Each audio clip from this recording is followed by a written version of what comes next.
குரங்கும் ஒற்றுமையற்ற பூனைகளும் கரண்டு பூனைகள் சேர்ந்து ஒரு வீட்டில் ஒரு அப்பத்தை எடுத்தது. அந்த அப்பத்தை இரண்டா பிரிக்கும் போது ஒரு பூனை சொன்னது, அப்பத்தை இரண்டா சரிசமமா பிரிக்கணும் அப்படின்னு சண்டை போட ஆரம்பித்தது.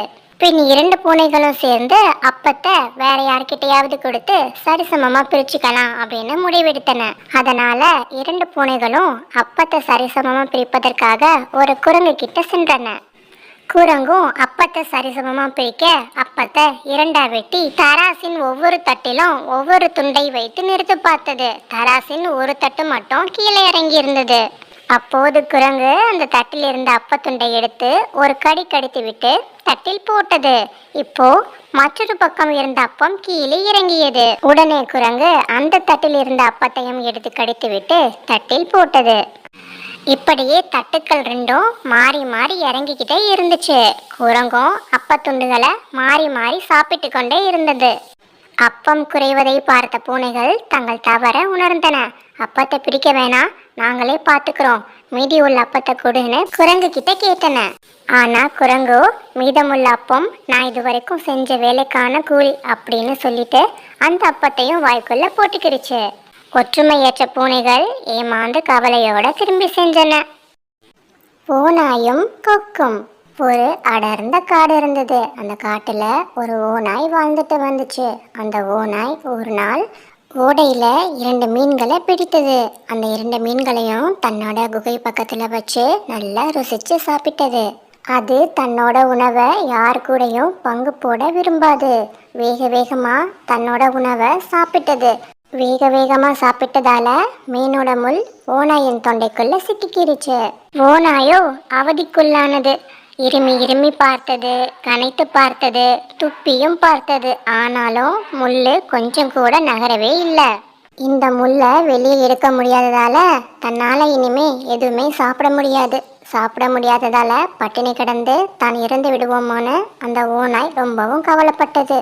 அப்போதான் ஓநாய்க்கு ஒரு ஞாபகம் வந்தது. அந்த ஓடையின் பக்கத்துல ஒரு கொக்கு வாழ்ந்துட்டு இருக்கு.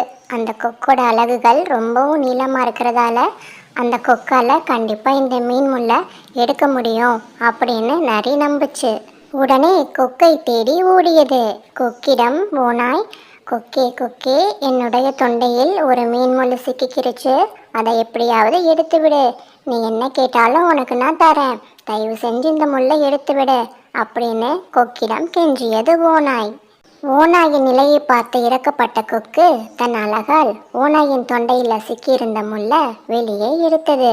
முல்லை வெளியே எடுத்ததும் ஓநாய், அப்பாடா, இப்போதான் எனக்கு உயிரே வந்தது அப்படின்னு நிம்மதி பெருமூச்சு விட்டது. ஓநாயிடம் கொக்கு, சரி நான் முல்லை எடுத்துட்டேன், நீ எனக்கு ஏதோ பரிசு தரேன்னு சொல்லியே, அது என்ன பரிசு தா பார்க்கலாம் அப்படின்னு கேட்டது. அதற்கு ஓநாயோ, என் வாய்க்குள்ள விட்ட உன்னோட தலையை கடிக்காம பத்திரமா வெளியே விட்டனே, அதுதான் உனக்கான பரிசு அப்படின்னு சொல்லிட்டு சிரிச்சது. நரியின் இந்த செயலை பார்த்து கொக்கு திகைத்து நின்றது. இந்த கதையிலிருந்து என்ன தெரியுது குட்டீஸ்? கெட்டவங்களுக்கு உதவி செஞ்சா அவங்க அதை உடனே மறந்துடுவாங்க. தங்கமான மாமரம். ஒரு அடர்ந்த காடு இருந்துதான். அந்த காட்டுல நிறைய மரங்கள், செடிகள், கொடிகள், பறவைகள், தேனீக்கள் எல்லாம் வாழ்ந்துட்டு வந்துச்சான். அந்த காட்டுல ஒரு ஆலமரமும் மாமரமும் இருந்துதான். அந்த பக்கமா ஒரு தேனீ கூட்டம் ஒரு மரத்துல இருந்து இன்னொரு மரத்துக்கு குடியேறதுக்காக பறந்து வந்ததாம். போது அந்த தேனீ கூட்டம் அந்த ஆலமரத்தையும் மாமரத்தையும் பார்த்துச்சான். முதல்ல ஆலமரத்துக்கிட்ட போய், ஆலமரமே, கூடு கட்டி வாழ்ந்துக்கலாமா அப்படின்னு கேட்டதான். அதற்கு ஆலமரமோ, அதெல்லாம் முடியாது, எனக்கு தேனீக்களின் ரீங்கார சத்தத்தை கேட்டாலே பிடிக்காது அப்படின்னு சொல்லிடுச்சான். அருகில் இருந்த மாமரம் இதை கவனித்து கொண்டிருந்தது. அது தேனீக்களின் மீது இறக்கப்பட்டது. தேனீக்களே, நீங்க என்னோட மரத்துல கூடு கட்டிக்கோங்க அப்படின்னு தேனீக்கள் கிட்ட சொன்னது. தேனீக்களும் ரொம்ப சந்தோஷமா மாமரத்துல கூடு கட்டி குஞ்சுகள் பொறித்து சந்தோஷமா வாழ்ந்துதான். ஒரு நாள் அந்த காட்டுக்குள்ள மரவெட்டிகள் மரங்களை வெட்டுறதுக்காக வந்தாங்களாம். அவங்க முதல்ல மாமரத்தை வெட்ட பார்த்தாங்களாம். ஆனா மாமரத்துல தேனீக்கள் கூடு கட்டி இருப்பதால தேனீக்கள் கொட்டுன்ற பயத்துல பக்கத்துல இருந்த ஆலமரத்தை வெட்ட போனாங்களாம். ஆலமரமும் ரொம்பவும் பயந்துச்சான். இறக்க குணமுள்ள மாமரம் ஆலமரத்தை காப்பாற்ற சொல்லி தேனீக்கள் கிட்ட கேட்டுச்சான். உடனே தேனீக்கள் பறந்து போய் அந்த மரவெட்டிகளுடைய கால்களில் கடிச்சுதான். மரவெட்டிகள் தேனீ கொட்டியதால அலறிக்கொண்டு அங்கிருந்து ஓடிவிட்டாங்களாம். உயிர் தப்பிய ஆலமரம் தன் உயிரை காப்பாற்றிய தேனீக்களுக்கு நன்றி சொன்னதாம். தன்னுடைய தவறை நினைத்து வருந்தியதாம். எல்லாம் நன்மைக்கு. ஒரு நாட்டை ஒரு அரசன் ஆண்டு வந்தான். அந்த நாட்டோட அமைச்சர் என்ன நடந்தாலும் எல்லாம் நன்மைக்கு எல்லாம் நன்மைக்கு அப்படின்னு சொல்றத வழக்கமாக கொண்டிருந்தாரு. ஒரு நாள் அரசரும் அமைச்சரும் பேசிக்கொண்டிருக்கும் பொழுது அரசர் ஒரு மாம்பழத்தை எடுத்து கத்தியால் அறுத்தார். தவறுதலாக கத்தி அரசரின் சுண்டு விரலை வெட்டிவிட்டது. அரசரோ வலியில் துடித்தார். வழக்கம் போல அமைச்சரோ எல்லாம் நன்மைக்கே என்றார். இதை கேட்ட அரசருக்கு பயங்கரமான கோபம் வந்துவிட்டது. நான் என் விரலை வெட்டி கொண்டு வலியில் துடிக்கிறேன், நீ எல்லாம் நன்மைக்கே என்று சொல்கிறாயே என்று கோபத்துடன் கேட்டார். உடனே காவலர்களை அழைத்தார். காவலர்களை அமைச்சரை உடனே சிறையில் கொண்டு போய் அடையுங்கள் என்று உத்தரவிட்டார். அமைச்சரும் அந்த நேரத்தில் கூட எல்லாம் நன்மைக்கே எல்லாம் நன்மைக்கே என்று சொல்லிக்கொண்டே சிறைக்கு சென்றார். சில நாட்கள் கழிந்தன. வேட்டையாடுவதில் ஆர்வமுடைய அரசர் ஒரு நாள் தனியாக காட்டுக்கு சென்றார். அங்கே காட்டுவாசிகள் தங்களுடைய கடவுளுக்கு பலி கொடுப்பதற்காக ஒரு மனிதனை தேடிக்கொண்டிருந்தனர். அந்த மனிதர்களிடம் அரசர் மாட்டிக்கொண்டார். காட்டுக்குள்ளேயே வாழும் ஆதிவாசிகளுக்கு அரசனும் பாமரனும் ஒன்றுதானே. அவர்களுக்கு நாட்டு மக்களின் வாழ்க்கை நடைமுறையை பற்றி தெரியாது. அரசனின் பக்கத்தில் ஒரு ஆதிவாசி வந்தான். அவன் அரசனை முழுமையாக சோதனையிட்டான். அவர்கள் தங்களுடைய கடவுளுக்கு எந்த குறையுமே இல்லாத ஒரு மனிதனை பலியிடுவதுதான் வழக்கம். அரசரின் கையில் சுண்டு விரல் இல்லாததை கவனித்தான் அந்த ஆதிவாசி. உடனே அவன் மற்றவர்களிடம் சென்று கூறினான், இவன் முழுமையான மனிதன் அல்ல, இவனது கையில் சுண்டு விரல் இல்லை, அதனால இவனை நம்ம கடவுளுக்கு பலி கொடுக்க முடியாது அப்படின்னு சொன்னான். இதனால அந்த ஆதிவாசிகள் எல்லாம் அந்த அரசரை விடுவித்தனர். அரசரும் தப்பித்தோம் பிழைத்தோம் என்று அரண்மனைக்கு ஓடி வந்தார். உடனே அமைச்சரை விடுதலை செய்யும்படி உத்தரவிட்டார். நடந்தவை அனைத்தையும் அமைச்சரிடம் கூறினார் அரசர். அன்று என் சுண்டி விரல் வெட்டுப்பட்ட போது எல்லாம் நன்மைக்கே என்று நீங்கள் கூறியதுனால நான் ரொம்பவும் கோவப்பட்டேன். ஆனால் அதோட உண்மையான அர்த்தம் இன்னைக்கு தான் எனக்கு புரிஞ்சது அப்படின்னு அமைச்சர்கிட்ட அரசர் சொன்னார். அதற்கு அமைச்சர் சொன்னார், அரசே, நீங்கள் என்ன சிறையில் அடைச்சதும் ஒரு வகையில் நல்லது தான். நான் எப்போவும் உங்களை பிரியாமல் உங்கள் கூடவே இருக்கிறவன். நீங்கள் என்ன சிறையில் அடைக்காமல் இருந்தால் நானும் உங்கள் கூட இன்னைக்கு காட்டுக்கு வேட்டையாட வந்திருப்பேன். அந்த ஆதிவாசிகள் எந்த குறையும் இல்லாத என்னைய பறி கொடுத்துருப்பாங்க. அதனால் நடப்பது எல்லாமே நன்மைக்கே. அதனால தான் நான் இப்போ உங்ககிட்ட உயிரோடு நின்று பேசிக்கிட்டு இருக்கேன் அப்படின்னு அமைச்சர் சொன்னார். கழுதையும் நிழலும். ஒரு ஊரில் ஒருத்தர் வாழ்ந்துட்டு வந்தார். அவர்கிட்ட ஒரு பெரிய கழுதை இருந்தது. அந்த கழுதையை தினமும் பக்கத்தில் இருக்கிற சந்தைக்கு கூட்டிகிட்டு போய் சுமையேற்றி தினமும் கூலி சம்பாரிச்சிட்டு வந்தார். சில நாட்கள் கழுதையை மற்றவங்களுக்கு வாடகைக்கு விட்டும் சம்பாரிச்சு வந்தார். ஒரு நாள் அதே கிராமத்தை சேர்ந்த இன்னொருவர் அந்த கழுதையை வாடகைக்கு எடுத்துட்டு போனார். அவர் கூடவே கழுதையை வளர்ப்பவரும் சேர்ந்து போனார். 3 பேரும் பக்கத்தில் இருந்த சந்தைக்கு போனாங்க. அப்போது நல்ல கோடைக்காலம், அதனால வெயில் ரொம்ப அதிகமாக இருந்தது. நிற்கிறதுக்கு கூட மரத்தோட நிழல் எதுவுமே இல்லை. வெயிலோட தாக்கம் தாங்காம 2 பேரும் ரொம்ப அவதியோட நடந்து போனாங்க. திடீரென்று அந்த கழுதையை வளர்க்குறவருக்கு ஒரு ஐடியா வந்துச்சு. அந்த கழுதையோட நிழல்ல உட்காந்து இளைப்பாறலான்னு முடிவெடுத்தாரு. அந்த நிழல்ல ஒருவருக்கு தான் இடம் இருந்துச்சு. அதனால அந்த கழுதையை அன்னைக்கு வாடகைக்கு எடுத்தவர் அதை தடுத்தாரு. அதற்கு அந்த கழுதையை வளர்க்குறவரு, ஏன் தடுக்கிற, கழுதை என்னுடையது, அதனால கழுதைக்கு நிழல்ல உட்கார்ற உரிமை எனக்கு தான் இருக்கு அப்படின்னு சொன்னாரு. அதற்கு மற்றொருவரோ, இன்றைக்கு உன்னோட கழுதையை நான் தான் வாடகைக்கு எடுத்திருக்கேன், அதனால உன்னோட கழுதையோட நிழல்ல உட்கார்றதுக்கு எனக்கு தான் உரிமை இருக்கு அப்படின்னு சொன்னாரு. இருவரும் இந்த மாதிரி வாக்குவாதம் செஞ்சுக்கிட்டு அடிதடி சண்டையில இறங்கிட்டாங்க. மாத்தி மாத்தி இருவரும் கம்பால அடிச்சுக்கிட்டாங்க. அதுல ஒரு அடி கழுதை மேல பட்டுருச்சு. அதனால மிரண்டு போன கழுதை அங்கே இருந்து வேகமா ஓடி போயிடுச்சு. அதனால 2 பேருக்குமே கழுதையின் நிழல் கிடைக்காம போயிடுச்சு. 2 பேரும் தங்களுடைய தவறை உணர்ந்தாங்க. ரொம்ப தூரம் தேடி போய் கடைசியா கழுதையை கண்டுபிடிச்சு வீட்டுக்கு கூட்டிட்டு போனாங்க. கர்வம் கொண்ட மான் ஒரு காட்டுல நிறைய மான்கள் வசித்து வந்தன. அங்கு நிறைய புல் கிடைச்சதால அவை வயிறார உண்டு சுகமாய் வாழ்ந்து வந்தன. ஒரு நாள் மான் ஒன்று கூட்டத்திலிருந்து பிரிந்தது. தவறி வழி தெரியாமல் அங்கும் இங்கும் மலைந்தது. கூட்டத்துடன் சேர முடியாமல் தவித்தது. வெகு நேரம் அலைந்த களைப்பால் அதற்கு அதிக தாகம் எடுத்தது. அருகில் ஒரு குட்டையை கண்டது. அங்கு சென்று குனிந்து நீர் குடித்தது. நீரில் அதன் உருவம் தெரிந்தது. அதை கண்டு அது ஆச்சரியப்பட்டு தனக்குள், எனது கொம்புகள் எவ்வளவு அழகாக இருக்கின்றன, அதனால் எனக்கு எவ்வளவு பெருமை, எனது கால்கள் தான் நீண்டு மெலிந்து அழகில்லாமல் இருக்கின்றன, அவைகளால் எனக்கு எவ்வித நன்மையும் இல்லை என்று நினைத்தது. அந்த நேரத்தில் அருகில் வேடர்கள் வரும் ஓசை கேட்டது. அவர்களை பார்த்ததும் மான் பறந்து அங்கிருந்து வெகு வேகமாக ஓடிருச்சான். சிறிது நேரத்தில் வேடர்கள்ட்ட இருந்து தப்பிச்சிருச்சு. வேடர்களை ரொம்ப தூரம் பின்தங்கிட்டாங்களாம். அதனால் அவர்களது பயம் நீங்கிய மான் ஒரு பெரிய மரத்தின் நடியில் தங்கி இளைப்பாறியதான். சிறிது நேரம் கழித்து மறுபடியும் வேடர்கள் அருகில் வரும் ஓசை கேட்டது. பயந்து நடுங்கிய மான் அங்கிருந்து ஓட நினைத்தது. ஆனால் அங்கிருந்த மரக்கிளை ஒன்றில் அந்த மானோட கொம்பு சிக்கிக்கிருச்சான். வெகு நேரம் முயன்றும் அந்த மானால தன்னை விடுவித்து கொள்ள முடியல. மரத்தடியே நின்று தவித்தது. அங்கு வந்த வேடர்கள் மானை பிடிச்சிட்டாங்களாம். மான் தனக்குள்ள நினைச்சுதான், எனது கால்களை நான் வெறுத்தேன், அவை நான் வீரர்களிடமிருந்து தப்பித்து ஓட உதவி செஞ்சன. ஆனா நான் பெருமையா நினைச்ச எனது கொம்புகளால இப்போ நான் வீரர்கள் கிட்ட மாட்டிக்கிட்டனே அப்படின்னு நினைச்சு ரொம்ப கவலைப்பட்டுச்சான். இந்த கதையிலிருந்து என்ன தெரியுது ஃப்ரெண்ட்ஸ்? நம்முடைய உருவத்தோற்றம் எப்படி இருந்தாலும் நம்மளே முதல்ல நம்மளை விரும்பணும். அப்போதான் நமக்கு எந்த ஒரு செயலையும் செய்கிறதுக்கான கான்ஃபிடென்ஸ் கிடைக்கும். நம்முடைய குறைகளை பற்றி நம்ம கவலைப்படாமல் ஒவ்வொருத்தருக்குள்ளேயும் ஒவ்வொரு டேலண்ட் இருக்கும், அது என்னன்னு கண்டுபிடிச்சு அதில் நம்ம வெற்றி அடையணும். கிராமத்துல ஏழை விவசாயி ஒருத்தர் இருந்தாரு. அவரோட வீட்டுக்கு தேவையான தண்ணிய பக்கத்துல இருக்கிற ஒரு ஆத்துல இருந்து எடுத்துட்டு வர்றத வழக்கமா வச்சிருந்தாரு. அவர்கிட்ட ரெண்டு பானை மட்டும்தான் இருந்துச்சு. தண்ணி எடுக்க வேறு பானையே கிடையாது. அதுல ஒரு பானையில சின்ன ஓட்டை இருந்துச்சு. அதனால ஒவ்வொரு நாளும் வீட்டுக்கு வர்றப்போ ஓட்ட பானையில பாதி தண்ணி தான் இருக்கும். ஏழை விவசாயி கிட்ட வேற பானை வாங்குற அளவுக்கு காசும் கிடையாது. அதனால அந்த 2 பானையையும் ஒரு நீட்ட கம்புல மாட்டிக்கிட்டு தோல்ல தூக்கிட்டு போவாரு. தண்ணி எடுத்துட்டு திரும்பி வர்றப்போ ஓட்டை இருக்கிற பானையில இருந்து தண்ணி ஒழுகும். இதை பார்த்து ஓட்டை இல்லாத பானை கிண்டல் பண்ணும். அந்த பானைக்கு நாம தான் நிறைய தண்ணி கொண்டு போறோம் அப்படின்ற பெருமை. இதனால எப்பவும் ஓட்ட பானைய பார்த்து கேலி பண்ணும். இப்படியே 2 வருஷம் ஓடிடுச்சு. ஒரு நாள் ஓட்ட பானைய பார்த்து மத்த பானை சொல்லிச்சு, எஜமானுக்கு உன்னால எவ்வளவு கஷ்டம் பாரு, முன்னாலதான் அவருக்கு நிறைய சும தூக்க வேண்டியிருக்கு, ஒரு நேரமா கொண்டு வரத 2 நேரமா கொண்டு வராரு அப்படின்னு சொல்லிச்சு.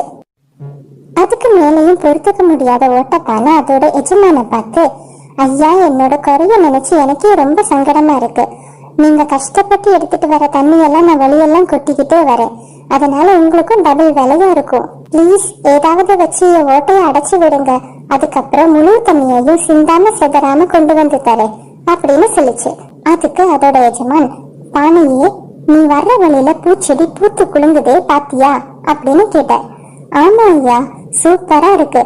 ஆத்துக்கு போற வழியில ஒரு சைடு ஃபுல்லா பூச்செடி விதவிதமா கலர் கலரா பூத்திருக்கு. டெய்லி அதை பார்த்து ரசிச்சுக்கிட்டே தான் வருவேன் அப்படின்னு சொல்லிச்சு ஓட்டப்பானை. அதை யாரு உருவாக்குனா தெரியுமா அப்படின்னு கேட்டார் எஜமான். தெரியாதே அப்படின்னு ஓட்டப்பானை சொல்லவும், நீதான் அப்படின்னு எஜமான் சொன்னாரு. நானா அப்படின்னு ஆச்சரியத்தோட கேட்டது ஓட்டப்பானை. ஆமா, உன்கிட்ட இருந்து தண்ணீர் சிந்துறது எனக்கு முன்னாடியே தெரியும். அதனால வர்ற வழியெல்லாம் பூச்செடி வச்சு விட்டேன். தண்ணி எடுத்துட்டு திரும்பி வர்றப்போ உன்னோட ஓட்டை வழியா கொட்டுற தண்ணி அந்த பூச்செடிக்கு போயிடும். அதனால செடி செழிப்பா வளர்ந்தது, நிறைய பூ பூத்தது. அந்த பூவை பறிச்சுதான் நான் தினமும் பூஜை செய்றேன். மிச்சம் இருக்கிற பூவை சந்தையில விட்டு சம்பாதிக்கிறேன். உன்னால எனக்கு லாபமே தவிர கஷ்டம் ஒன்றும் இல்லை அப்படின்னு சொல்லி முடிச்சார் எஜமான். அதை கேட்டு ரொம்ப சந்தோஷப்பட்டது ஓட்டப்பானை. எதுவுமே ஒரு குறை இல்லைன்னு புரிஞ்சுக்கிச்சு. இப்ப அதுவும் ஒரு நிறைவான சந்தோஷத்தோட இருந்தது. மத்தவங்க பேச்சு கேட்டு நம்மள நாமளே குறைவா நினைச்சுக்க கூடாது குட்டி. நரியின் தந்திரம். ஒரு அடர்ந்த காட்டுல சிங்கம் ஒன்று வாழ்ந்துட்டு வந்துச்சு. அது ஒரு நாள் எல்லா மிருகங்களையும் கூப்பிட்டு ஒரு மீட்டிங் போட்டது. எல்லா மிருகங்களும் பயத்தோட சிங்கத்தின் முகத்தையே பார்த்து கொண்டிருந்தன. அப்போது சிங்கம் ஒரு குரங்கை அழைத்து, இங்கே வா, என்னோட உடம்ப நுகர்ந்து பாரு, எப்படி இருக்குன்னு என்கிட்ட சொல்லு அப்படின்னு சொன்னது சிங்கம். குரங்கு வந்து நுகர்ந்து பார்த்தது. வாசனை கொஞ்சம் நல்லா இல்லைங்க, மோசமாக தான் இருக்கு அப்படின்னு சொன்னது குரங்கு. சிங்கத்துக்கு உடனே கோபம் வந்துருச்சு. என் உடம்பைய அப்படி சொல்ற அப்படின்னு ஓங்கி ஒரு அறை விட்டுச்சு. குரங்கு உடனே சுருண்டு தரையில விழுந்துருச்சு. அடுத்து ஒரு கரடியை கூப்பிட்டு, நீ வா, நீ வந்து பார்த்து சொல்லு அப்படின்னு சொன்னது. அந்த கரடியோ கீழே விழுந்து கிடந்த குரங்கை பார்த்து கொண்டே வந்தது. சிங்கத்தை நுகர்ந்து பார்த்தது. ஆஹா, ரோஜா பூ வாசனை வருது சிங்கராஜா அப்படின்னு சொன்னது. சிங்கமும் பொய்யா சொல்லுற அப்படின்னு ஓங்கி அறைவிட்டது. அதுவும் கீழே விழுந்தது. அடுத்ததா ஒரு நரிய கூப்பிட்டு, நீ தான் சரியா சொல்லுப்ப, வா நீ வந்து சொல்லு அப்படின்னு கூப்பிட்டது. நரி குரங்கையும் கரடியும் பார்த்து கொண்டே வந்தது. சிங்கத்தை நுகர்ந்து பார்த்தது. சிங்கராஜா, எனக்கு 3 நாளாக ஜலதோஷம், அதனால தங்கள் மேலே வர்ற வாசனை என் மூக்குக்கு தெரியவே இல்லை அப்படின்னு சொல்லி தப்பிச்சிடுச்சு. நன்றி மறப்பது நன்றென்று. ஒரு விறகு வெட்டி விறகுகளை வெட்டுறதுக்காக ஒரு நாள் காட்டுக்குள்ள போனான். அப்போது காட்டுக்குள்ள எங்கிருந்தோ சிங்கத்தின் கர்ஜனை சத்தம் கேட்டது. இதை கேட்டதும் விறகு வெட்டி பயந்து ஓட ஆரம்பிச்சான். அப்போது, ஏன் மனிதனே, பயந்து ஓடாதே, நான் உன்னை ஒன்றும் செய்ய மாட்டேன், இங்கே வா அப்படிங்கிற குரல் கேட்டது. தயக்கத்துடன் குரல் வந்த திசையை நோக்கி போனா விறகு வெட்டி. அங்கு ஒரு கூண்டில் சிங்கம் அடைப்பட்டிருந்தது. வேட்டைக்காரர்கள் சிலர் சிங்கத்தை உயிரோட பிடிப்பதற்காக ஒரு கூண்டு செய்து அதில் ஒரு ஆட்டுக்குட்டியும் வச்சிருந்தாங்க. ஆட்டுக்குட்டியை சாப்பிட்றதுக்கு ஆசைப்பட்ட சிங்கம் கூண்டுக்குள்ளே போய் மாட்டிக்கிருச்சு. அந்த விறகு வெட்டியை பார்த்த சிங்கம் சொன்னது, மனிதனே, என்னை இந்த கூண்டிலிருந்து நீ விடுவிச்சு விடு, நான் வெளியே வந்ததும் உனக்கு நிறைய உதவிகளை செய்வேன் அப்படின்னு சிங்கம் சொன்னது. நீயும் மனிதர்களை கொண்டு தின்பவன், உன்னை எப்படி நான் காப்பாற்ற முடியும் அப்படின்னு சொன்னா விறகு வெட்டி. அதற்கு சிங்கமோ, மனிதர்களை கொல்லும் சுபாவம் எங்களுக்கு உண்டுதான், அதற்காக உதவி செய்யும் உன்னை கூட அடித்து கொன்று விடுவேன், அவ்வளவு நன்றி இல்லாதவனான் நான், பயப்படாமல் கதவை திற, உன்னை ஒன்றும் செய்ய மாட்டேன் என்று நைசாக பேசியது சிங்கம். சிங்கத்தின் வார்த்தையை உண்மைன்னு நம்பிட்டான் விறகு வெட்டி. கூண்டோட கதவை திறந்தான். அவ்வளவுதான், நன்றி கிட்ட சிங்கம் அவன் மீது பாய தயாரானது. இதை கண்ட மனிதன், சிங்கமே, நீ செய்வது உனக்கே நியாயமா? உன் பேச்சை கேட்டு உன்னை கூண்ல இருந்து விடுவித்தேனே, அதுக்கு இதுதான் நீ காட்ட நன்றியா அப்படின்னு கேட்டான் விறகு வெட்டி. அதுக்கு சிங்கமோ, என் உயிரை காப்பாத்திக்கிறதுக்கு நான் 1000 பொய் சொல்லுவேன், அதை நீ எப்படி நம்பலாம்? மனிதர்கள் என்றாலே அறிவுள்ளவங்கன்னு தானே அர்த்தம். அந்த அறிவை பயன்படுத்தி எது நல்லது எது கெட்டதுன்னு நீ யோசிச்சு பார்க்க வேண்டாமா? முட்டாள்தனமான உன் செயலுக்கு நான் எப்படி பொறுப்பாக முடியும் அப்படின்னு சொன்னது சிங்கம். அதற்கு விறகு வெட்டியோ, கடவுள் உன்னை நிச்சயம் தண்டிப்பார், உன்னோட உயிரை காப்பாத்தின என்னையே நீ சாப்பிடுவது எந்த விதத்திலும் நியாயமில்லை, உன் மீது இறக்கப்பட்டு உன் உயிரை காப்பாற்றினதுனால எனக்கு இவ்வளவு பெரிய தண்டனையா அப்படின்னு விறகு வெட்டி கேட்டான். அப்போது அந்த பக்கமாக ஒரு நரி வந்துச்சு. நரியை பார்த்த விறகு வெட்டி, சரி, இந்த நரிக்கிட்டேயே நம்ம நியாயம் கேட்கலாமா அப்படின்னு நடந்தது எல்லாத்தையும் நரிக்கிட்ட சொன்னான். சிங்கமோ, எங்கள் தோழியிலே எல்லாரையும் அடித்துக்கொண்டு சாப்பிடுவது தான், அது நல்லா தெரிஞ்சிருந்தும் கூட இவன் என்னைய கூண்லேருந்து விடுவிச்சான், முட்டாள்தனமான இந்த செயலுக்கான பலனை அவன் அனுபவிச்சு தானே தீரணும், நீ என்ன சொல்கிற நரியாரே அப்படின்னு சிங்கம் கேட்டது. அனைத்தையும் கேட்ட நரிக்கு சிங்கத்தின் நன்றி கெட்ட செயல் புரிந்துவிட்டது. உதவி செய்த மனிதனை காப்பாற்றி சிங்கத்தை எப்படியாவது கூண்டில் அடைச்சிடணும்னு நரி முடிவு செய்தது. அதனால நடப்பது எதுவுமே புரியாதது மாதிரி பாவனை செய்தது. நீங்கள் இந்த மாதிரி சொல்கிறது எனக்கு ஒன்றுமே புரியலை, ஆரம்பத்துல இருந்து சொல்லுங்க அப்படின்னு சொன்னது நரி. உடனே சிங்கம் சொல்ல தொடங்கியது, நான் அந்த கூண்டுக்குள்ளே அடைஞ்சு கிடந்தேன். எந்த கூண்டுக்குள்ள அப்படின்னு கேட்டது நரி. அதோ இருக்கிறதே அந்த கூண்டுக்குள்ள தான் என்றது சிங்கம்.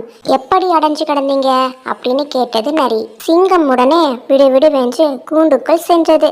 இதுதான் சரியான சமயம்னு டக்குன்னு கூண்டோட கதவை மூடினது நரி. நரியே, இது என்ன அயோக்கியத்தனோ, நியாயம் கூறுவதாக சொல்லி என்னை மறுபடியும் கூண்டிலேயே அடைச்சிட்டியே அப்படின்னு கத்தியது சிங்கம். அதற்கு நரியோ, நீங்க பேசாம கூண்டுக்குள்ளேயே இருங்க, நான் ஒன்றும் இந்த மனிதனை மாதிரி முட்டாள் இல்லை, உங்களுக்கு சாதகமாக பேசினா முதல்ல இந்த மனுஷனை அடித்து கொண்டுடுவீங்க, அதுக்கப்புறம் என்னையும் அடித்து கொண்டுடுவீங்க, எனக்கு தெரியாதா, நீங்கள் பேசாமல் கூண்டுக்குள்ளேயே இருங்க, அதனால தான் கூண்டோட கதவை நான் மூடினேன் அப்படின்னு சொன்னது நரி. நன்றி மறந்த சிங்கம் தன் நிலையை நினைச்சு நொந்து போனது. பலமும் பலவீனமும். ஒரு ஓடக்கரை அருகே இருந்த பொந்துல ஒரு ஆமை வசித்து வந்தது. அதுக்கு பக்கத்துல இருந்த புற்றுல ஒரு நாகமும் வசித்து வந்தது.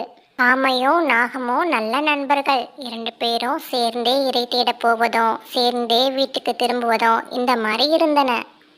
ஒரு நாள் காலை ஓடைக்கரை புல்வெளியில் ஆமையும் நாகமும் இரை தேடிக் கொண்டிருந்தன. அப்போது மனித காலடி ஓசை கேட்டு திரும்பி பார்த்தது ஆமை. ஒரு மனிதன் கையில் அம்புடன் வந்து கொண்டிருப்பதை பார்த்தது ஆமை. உடனே அது நாகத்திடம், ஆபத்து, போய் ஒளிந்து கொள் என்றது. நாகமோ, என்னாச்சு, ஏன் இப்படி சொல்ற அப்படின்னு கேட்டது. அதோ கம்புடன் ஒரு மனுஷன் வந்துட்டு இருக்கான், அவன் நம்மளை பார்த்தா அடிச்சு கொன்றுவான் அப்படின்னு சொன்னது ஆமை. அவனை பார்த்து நீ வேணா பயப்படலாம், நான் பயப்பட மாட்டேன். என்னோட பல்லுல கொடிய நஞ்சு இருக்கு, நான் கடிச்சேன்னா அவனுக்கு இறப்பு உறுதி. அதனால அவன் தான் என்னைய பார்த்து பயந்து ஓடணும் அப்படின்னு சொன்னது நாகம். ஓசை ரொம்ப பக்கத்துல கேட்டுச்சு. உடனே ஆமை தன்னோட 4 கால்களையும் கழுத்தையும் உள்ளே இழுத்து கொண்டு அசையாம கிடந்துச்சு. அசைவு இல்லாம ஆமை கிடந்ததால அந்த மனுஷனோட பார்வை அந்த ஆமை மீது படல. ஏதோ பெரிய இலைச்செருகு போல அப்படின்னு சொல்லிட்டு ஆமையை கடந்து அவன் போய்கொண்டிருந்தான்.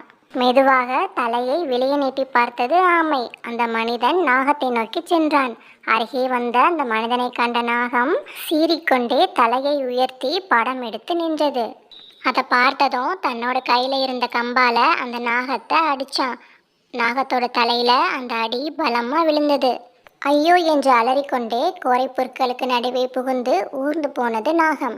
அவனோ அந்த கோரை புற்களுக்கு நடுவே பாம்பை பின்தொடர்ந்து கொண்டே போனான். தப்பிச்சா போதும்னு அங்க இருந்த ஒரு பொந்துக்குள்ள புகுந்துருச்சு பாம்பு.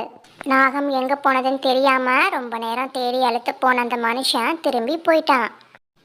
நாகத்தை தேடி வந்தது ஆமை. புதரை விட்டு வெளியே வந்த நாகம், நண்பா, அந்த மனுஷன் என் தலையில பலமா அடிச்சிட்டான், இன்னொரு அடி பட்டிருந்தா நான் அப்பவே இறந்திருப்பேன் அப்படின்னு சொன்னது நாகம். நல்ல வேலை, தப்பிச்சிட்ட, அது போதும், காயத்தை சரி பண்ணிடலாம் வா அப்படின்னு சொல்லிட்டு பாம்பை அழைத்து சென்றது ஆமை.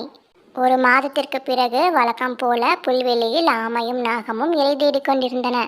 திரும்பவும் அதே போல காலடி ஓசை கேட்டது. ஆமையும் திரும்பி பார்த்தது. முன்பு வந்த அதே மனிதன் வந்து கொண்டிருந்தான். ஆனால் இப்போது அவனது கையில கம்பு இல்லை. உடனே ஆமை நாகத்தை பார்த்து, நண்பா, முன்பு உன்னை அடித்த அதே மனுஷன் வந்துட்டு இருக்கான், ஆனா அவன் கையில கம்பு இல்லை. அவனை பார்த்தா பாம்புகளை பிடிக்கும் வித்தைக்காரன் போலவும் தெரியல. அதனால நீ உன்னோட வீரத்தை இப்ப காட்டலாம் அப்படின்னு சொன்னது ஆமை. சீறிக்கொண்டே அந்த மனுஷனை நோக்கி பாய்ந்தது நாகம். இதை கண்டதும் பயந்து போன அந்த மனுஷன் வேகமாக ஓட ஆரம்பிச்சான். இதை பார்த்து குலுங்கி குலுங்கி சிரிச்சது ஆமையும் நாகமும். அன்னைக்கு என்னை கொல்ல வந்தவன் இன்னைக்கு என்னை பார்த்து பயந்து ஓடுறான் அப்படின்னு சொன்னது நாகம். அன்னைக்கு அவன் கையில கம்பு இருந்துச்சு, தூரத்துல இருந்தே ஒன்ன அடிச்சிடலாம், அது அவனுக்கு சாதகமான நிலைமை. இன்னைக்கு அவன் கையில எந்த ஆயுதமும் இல்லை, உன் பக்கத்துல வந்தா நீ அவனை கடிச்சிடுவ, அதனால தப்பிச்சு ஓட வேண்டியிருக்கிறது. இன்னைக்கு இது உனக்கு சாதகமான நிலைமை அப்படின்னு சொன்னது ஆமை. உனக்கு எல்லா விஷயமும் தெரியுது, நீ கொஞ்சம் புத்திசாலிதான் அப்படின்னு சொன்னது நாகம். ஆமா, ஒருவருக்கு சூழ்நிலை சரியில்லாத போது என்னை போல சுருட்டி கொண்டு அமைதியா இருக்கணும், சூழ்நிலை சாதகமா இருக்கும்போது உன்னை மாதிரி சிரிப்பாயணும் அப்படின்னு சொன்னது ஆமை. ஒருவனது பலம் பலவீனம் இரண்டையும் பார்த்து தான் சண்டைக்கு செல்லணும். ஒவ்வொருத்தரும் வாழ்க்கையில இதை அவசியம் ஞாபகத்துல வச்சுக்கணும் அப்படின்னு சொன்னது ஆமை. நீ அறிவாளிதான் அப்படின்னு சொன்னது நாகம். புரிந்து கொண்டா சரிதான் என்று ஆமையுடன் சேர்ந்து சிரித்தது நாகம். எலியும் காளையும். ஒரு நாள் வெப்பம் ரொம்ப அதிகமா இருந்ததால ஒரு மரத்தின் அடியில ஒரு காளை படுத்து உறங்கிக் கொண்டிருந்தது. நல்லா அயர்ந்து தூங்கிக் கொண்டிருந்ததால அந்த காளை நல்லா சத்தமா குரட்டை விட்டு தூங்கிக் கொண்டிருந்தது. அந்த குரட்டை சத்தம் ரொம்ப தூரம் வரைக்கும் கேட்டது. அந்த பக்கமா வந்த ஒரு எலி இந்த குரட்டை சத்தத்தை கேட்டது. வித்தியாசமான இந்த சத்தம் எங்கே இருந்து வருது அப்படின்னு எலி எல்லா பக்கமும் தேடி பார்த்துச்சு. அப்போதான் அது காளையின் பக்கத்துல வந்தது. காளை நல்லா உறங்கிக் கொண்டிருந்தது. காளையின் மூக்கு பக்கத்துல வந்து அந்த எலி நின்று கொண்டிருந்தது. இவ்வளோ பெரிய மூக்கா என்று ஆச்சரியப்பட்ட எலி காளையின் மூக்குக்குள்ள போயிடுச்சு. மூக்குக்குள்ள எலி புகுந்ததால காளை தூக்கத்திலிருந்து விழிச்சிருச்சு. என்னோட தூக்கத்தை யார் கலைத்தது அப்படின்னு தலையை உலுக்கியது. எலியோ வெளியே வந்து புத்துன்னு விழுந்தது. எலிய பார்த்த காலை கோபத்தோட கேட்டது, ஏய் எலியே, உனக்கு எவ்வளவு திமிரு இருந்தா என்னோட மூக்குக்குள்ள போய் என்னோட தூக்கத்தை கலைப்ப அப்படின்னு கேட்டுச்சு. அதுக்கு எலியோ, என்ன மன்னிச்சிடுங்க காளையாரே, உங்களுடைய கொட்டை சத்தம் ரொம்ப வித்தியாசமா இருந்ததால ஒரு ஆர்வத்தில் உங்கள் மூக்குக்குள்ளே போயிட்டேன். மற்றபடி உங்கள் தூக்கத்தை கலைக்கணுன்ற எண்ணம் எனக்கு இல்லை. நான் ஏதாவது தவறு செஞ்சிருந்தா என்ன மன்னிச்சு விட்டுடுங்க அப்படின்னு சொன்னது எலி. காளைக்கோ தூக்கத்தை கலைத்ததால கோபத்தை அடக்கவே முடியல. அந்த எலிய துரத்த ஆரம்பித்தது. எலியோ தலை திரிக்க ஓடியது. எதிரே இருந்த ஒரு சுவற்றின் பொந்துக்குள் ஒளிந்து கொண்டது. வேகமாக ஓடி வந்த காளையால் அந்த பொந்துக்குள் நுழைய முடியல. அதனால அந்த செவத்துல தன்னோட தலையால இடிச்சது. வேகமாக இடிச்சு கொண்டே இருந்தது. இதனால காளையோட தலையிலிருந்து ரத்தம் வர ஆரம்பிச்சது. இதை பார்த்து இறக்கப்பட்ட எலி பொந்திலிருந்து வெளியே வந்தது. அது காளையை பார்த்து கேட்டது, எதற்கு ஒரு சின்ன விஷயத்துக்காக இப்படி உங்கள் தலையை செவத்தில் இடிச்சு இடிச்சு உங்களை நீங்களே கஷ்டப்படுத்திக்கிறீங்க அப்படின்னு கேட்டது. இதை கேட்ட காளை தன்னுடைய அர்த்தமற்ற செயலை உணர்ந்தது. அங்கிருந்து திரும்பி சென்றது. இந்த கதையிலிருந்து என்ன தெரியுது குட்டீஸ்? கோபம் எப்பவும் எதற்கும் முடிவாகாது. ஆத்திரக்காரனுக்கு புத்தி மட்டு. குரங்கும் பறவைகளும். பெரிய மரத்துல நிறைய பறவைகள் கூடு கட்டி வாழ்ந்து வந்தன. ஒரு நாள் அந்த காட்டுல ரொம்ப மழை பெய்ய ஆரம்பிச்சது. ரொம்ப நேரம் விடாம அந்த மழை பெஞ்சிட்டே இருந்தது. அந்த சமயம் அங்க ஒரு குரங்கு வந்தது. அது மலையில ஃபுல்லா நனைஞ்சிடுச்சு. மலையில நனைஞ்சு ரொம்ப நடுங்கினபடியே அது அந்த மரத்தின் பக்கத்துல வந்து அமர்ந்தது. கொஞ்ச நேரத்திலேயே மழையும் நின்னது. குரங்கை பார்த்த அந்த குருவிகள் சத்தமிட்டன. இதை பார்த்த அந்த குரங்கு ஒன்றும் செய்யாம பேசாம உட்கார்ந்திருந்தது. அப்போது அந்த பறவைகள் குரங்கை பார்த்து கேட்டது, பெரிய மிருகமாகிய நீ ஒரு கூடு கூட கட்டிக்கொள்ளாம இப்படி மலையில நனைஞ்சு அவதிப்படுறியே. ஆனா சிறிய பறவைகளான நாங்க எங்களுக்குன்னு ஒரு கூடு கட்டிக்கிட்டு எவ்வளோ பத்திரமா சந்தோஷமா வாழ்றோம் அப்படின்னு குரங்கை பார்த்து ஏளனமா பேசின. ஆனால் குரங்கு அமைதியாக இருந்தது. இருந்தாலும் அந்த பறவைகள் விடாம கிண்டல் செய்து கொண்டே இருந்தன. கொஞ்ச நேரத்துல குரங்கும் பொறுமை இழந்தது. மரத்து மேல தாவி மேலே சென்று பறவைகளோட கூடுகளை பிரித்து எரிந்து நாசம் செய்தது. இதை கண்ட பறவைகள் என்ன செய்வதுன்னு தெரியாம அங்கும் இங்கும் பறந்து கூச்சலிட்டன. சும்மா இருந்த குரங்கை கிண்டல் செய்து அதனுடைய கோபத்தை தூண்டி விட்டதால இப்ப நம்முடைய வீடுகளும் இடிஞ்சு போயிடுச்சு அப்படின்னு எல்லா பறவைகளும் தங்களுடைய தவறை நினைத்து வருந்தின. ஓகே குட்டீஸ், இந்த கதையில இருந்து நமக்கு என்ன தெரியுது? யாருடைய நிலைமையை பார்த்தும் நம்ம கிண்டலோ கேலியோ செய்யக்கூடாது. அப்படி செஞ்சோன்னா அந்த நிலை நமக்கு வரும்போது தான் நமக்கு அந்த வழி தெரியும். யார் தலைவர்? புறா கூட்டம் ஒன்று வாழ்ந்து வந்தது. ஒரு நாள் அந்த பக்கமாக வந்த பருந்து ஒன்று அந்த புறா கூட்டத்தை பார்த்தது. புறா கூட்டத்தை பார்த்ததும் பருந்துக்கு எச்சில் ஊறியது. ஏதாவது ஒரு புறா தனியாக வரும், அதை எப்படியாவது நம்ம சாப்பிட்டுடலாம் அப்படின்னு ரொம்ப நேரமாக ஒளிஞ்சு காத்திருந்தது. ஆனால் ஒரு புறா கூட கூட்டத்தை விட்டு தனியாக பிரிஞ்சு வரவே இல்லை. இறை தேடும்போது கூட ஒன்றாவே சேர்ந்து பறந்தன. ரொம்ப நேரம் காத்திருந்து ஏமாந்து போன பறந்து ஒரு திட்டம் திட்டியது. இந்த புறாக்களை எப்படியாவது ஒரு தந்திரத்தால் பிரிச்சிடணும், அப்போ தான் நமக்கு தினமும் உணவு கிடைக்கும் அப்படின்னு பறந்து திட்டம் போட்டது. இறை தேடிக்கொண்டிருந்த புறாக்களிடம் பறந்து சென்றது. அழகிய புறாக்களே, நீங்கள் எல்லாரும் இவ்வளோ ஒற்றுமையாக இருக்கிறத பார்க்குறதுக்கு எனக்கு ரொம்பவும் சந்தோஷமாக இருக்குது அப்படின்னு சொன்னிச்சு. ஆனால் என்ன மாதிரி ஒரு வலிமையான தலைவன் உங்களுக்கு தலைவனாக இருந்தால் உங்களை யாராலும் எதுவும் செய்ய முடியாது அப்படின்னு ரொம்ப கனிவாக சொன்னிச்சு. பருந்தின் பேச்சில் மயங்கிய புறாக்கள் அதை தங்களுடைய தலைவனாக ஏற்றுக்கொண்டன. அன்று முதல் தினமும் ஒவ்வொரு புறாவாக காணாமல் போயிட்டு இருந்துச்சு. இதனால் மற்ற புறாக்கள் கவலைப்பட ஆரம்பித்தன. பருந்தும் அவைகளோடு சேர்ந்து கவலைப்படுற மாதிரி நடிச்சது. ஒரு நாள் புறாக்கள் எல்லாம் ஒன்று கூடி பேசின. தினமும் ஒரு புறாவாக காணாமல் போகிறதால தங்கள் கூட்டத்தோட எண்ணிக்கை தினமும் குறைஞ்சிக்கிட்டே வருது. இதை பற்றி முக்கியமான முடிவு எடுக்கணும் அப்படின்னு மருந்து தலைவரை சந்திக்கிறதுக்காக எல்லா புறாக்களும் ஒன்றாக சென்றன. ஆனால் பருந்து அங்கே இல்லை. அதுக்கு பதிலாக இறந்து போன புறாக்களின் எலும்புகள் அங்கங்கே சிதறி கிடப்பதை எல்லா புறாக்களும் கண்டு அதிர்ச்சி அடைந்தன. இவ்வளவு நாள் நம்ம கூட்டத்தில் உள்ள புறாக்களை ஒவ்வொன்றா சாப்பிட்டது இந்த பருந்து தான் அப்படின்னு புரிந்து கொண்டன. பருந்தின் வருகைக்காக எல்லா புறாக்களும் காத்திருந்தன. பறந்து வந்தவுடன் எல்லா புறாக்களும் சேர்ந்து பறந்தை அடித்து துரத்தின. வியாபாரியும் கழுதையும். ஒரு கிராமத்துல ஒரு சின்ன வியாபாரி ஒருத்த இருந்தான். அவன் வீடு வீடா போய் விதவிதமான பொருட்களை வித்து வந்தான். செருப்புகள், ஆடைகள், பாத்திரங்கள், வளையல்கள், இப்படி பல பொருட்களை பக்கத்துல இருக்கிற கடைவீதியில கொண்டு போய் வித்துட்டு வந்தான். அதனால கிடைக்கிற லாபத்தின் மூலமா தன்னோட வாழ்க்கையை வாழ்ந்து வந்தான். கிராமத்துல இருந்து பட்டணம் வரைக்கும் தம் பொருட்களை கொண்டு போக அவன் ஒரு கழுதைய வச்சிருந்தான். தான் விற்கிற எல்லா பொருட்களையும் மூட்டையா கட்டி கழுதையோட முதுகு மேல ஏத்தி பட்டணத்துல இருந்து தன்னோட ஊருக்கு போவான். தினமும் மூட்டைகளை சுமந்து சுமந்து அந்த கழுதை ரொம்ப சோர்வாயிடுச்சு. ஒரு நாள் சந்தையில உப்பு வியாபாரம் நல்லா இருக்குன்னு சொல்லி உப்பு மூட்டைய வாங்கினா அந்த வியாபாரி. அந்த உப்பு மூட்டைய கழுதை மேல ஏத்தினான். அந்த கனமான மூட்டைய தான் முதுகுல வச்சுக்கிட்டு தன்னோட எஜமானனான வியாபாரி கூடவே கழுதை நடந்து போச்சு. மதிய வேலைங்கிறதுனால சூரிய வெப்பத்தை கழுதையால தாங்க முடியல. அது ரொம்ப களைப்பா இருந்துச்சு. அதுக்கு கால்களும் ரொம்ப வலிக்க ஆரம்பிச்சிருச்சு. கழுதைக்கு ரொம்ப தாகமும் எடுக்க ஆரம்பிச்சது. போற வழியில ஒரு ஆறு ஓடிட்டு இருந்ததை பார்த்தது. தண்ணிய பார்த்ததும் அந்த கழுதை கடகடன்னு ஆத்தங்கரைக்கு ஓடி போச்சு. தண்ணி குடிக்கலாம்னு பார்த்தா முதுகுல இருக்கிற உப்பு மூட்டை ரொம்ப கனமா இருந்துச்சு. அதுக்கு என்ன பண்ணலாம்னு தெரியல. ஆனா தாகம் தீக்கிறதுக்கு வேற வழி இல்லாம எதை பத்தியும் கவலைப்படாம தண்ணி குடிக்க முன்னாடி நடந்து போச்சு. கால்களை ரொம்ப ஜாக்கிரதையா மடிச்சு தண்ணி குடிக்கும் போது தவறி தண்ணிக்குள்ள விழுந்துருச்சு. கழுதை எங்க தான் மூழ்கிடுவோமோன்னு நினைச்சு தன்னோட கால்களை முன்னும் பின்னும் அசைச்சது. ஆனா கழுதை நினைச்ச மாதிரி மூட்டையோட கனத்தால அது தண்ணியில மூழ்கிடல. கனமா இருந்த மூட்டை இப்ப கனம் குறைய ஆரம்பிச்சது. கழுதையும் கொஞ்சம் கொஞ்சமா தண்ணியில இருந்து மேல வந்து ஆத்தங்கரைக்கு வந்துருச்சு. இந்த அற்புதம் எப்படி நடந்துச்சு? கனமா இருந்த மூட்டை ரொம்ப இலகுவாயிடுச்சே, அது எப்படின்னு புரியலையே அப்படின்னு யோசிச்சுட்டே இருந்துச்சு.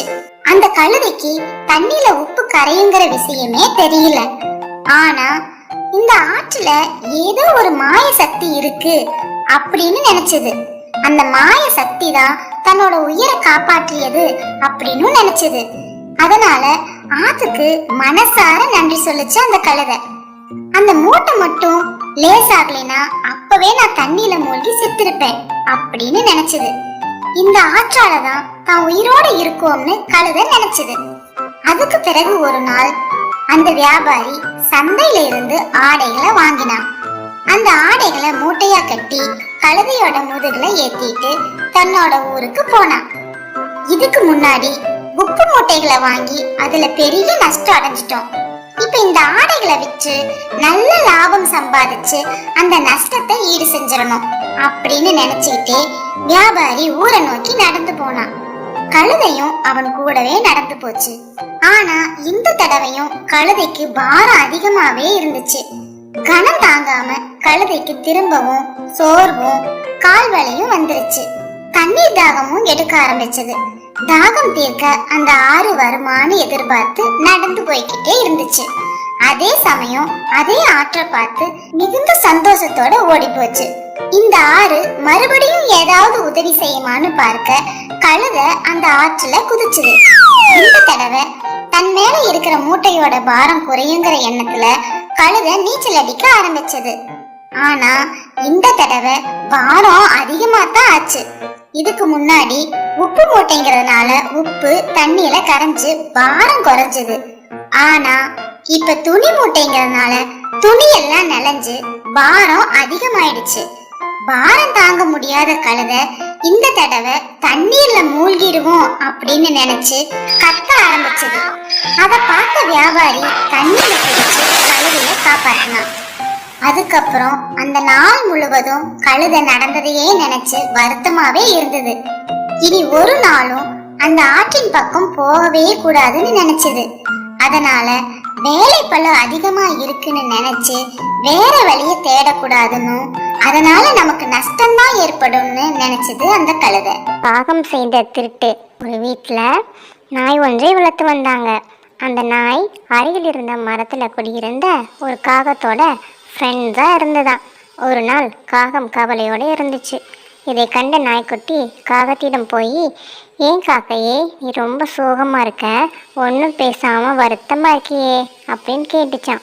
அதுக்கு அந்த காகம், மனிதர்கள் மற்ற பறவைகளை எல்லாம் அன்போடு வளர்க்குறாங்க, அவைகள்கிட்ட ரொம்ப அன்பாக இருக்காங்க, அவங்கெல்லாம் என்ன பண்ணாலும் பாராட்டுறாங்க, ஆனால் எங்களை மட்டும் கல்ல எறிஞ்சு விரட்டிடுறாங்களே என்று கேட்டுச்சான் காகம். இதற்கு காரணம் நீங்கள் நேர்மையாக இல்லாதது தான் அப்படின்னு சொல்லிச்சான் நாய்க்குட்டி. அப்படி என்ன நாங்கள் நேர்மை இல்லாமல் இருக்கோம்? கடமை தவறாமல் இருக்கிறது, தினமும் குளித்து சுத்தமாக இருக்கிறது, இப்படி பல நல்ல குணங்களில் நாங்கள் தான் சிறந்தவர்கள் என்று சொன்னிச்சான் காகம். உண்மைதான் என்றது நாய்க்குட்டி. பகிர்ந்து உண்ணும் பண்பை கற்றுத்தந்ததும் நாங்கள் தான் என்று பெருமையோடு சொன்னது காகம். ஆமாம், அதுவும் உண்மைதான் என்று மறுபடியும் சொன்னது நாய்க்குட்டி. இப்படி பல நல்ல குணங்கள் எங்ககிட்ட இருந்தும் மற்ற பறவைகளுக்கு உள்ள அன்பு மதிப்பு எங்களுக்கு இல்லையே, ஏன் அப்படின்னு கேட்டுச்சான் காகம். ஏன் என்று நான் சொல்கிறேன் அப்படின்னு சொல்லிச்சான் நாய்க்குட்டி.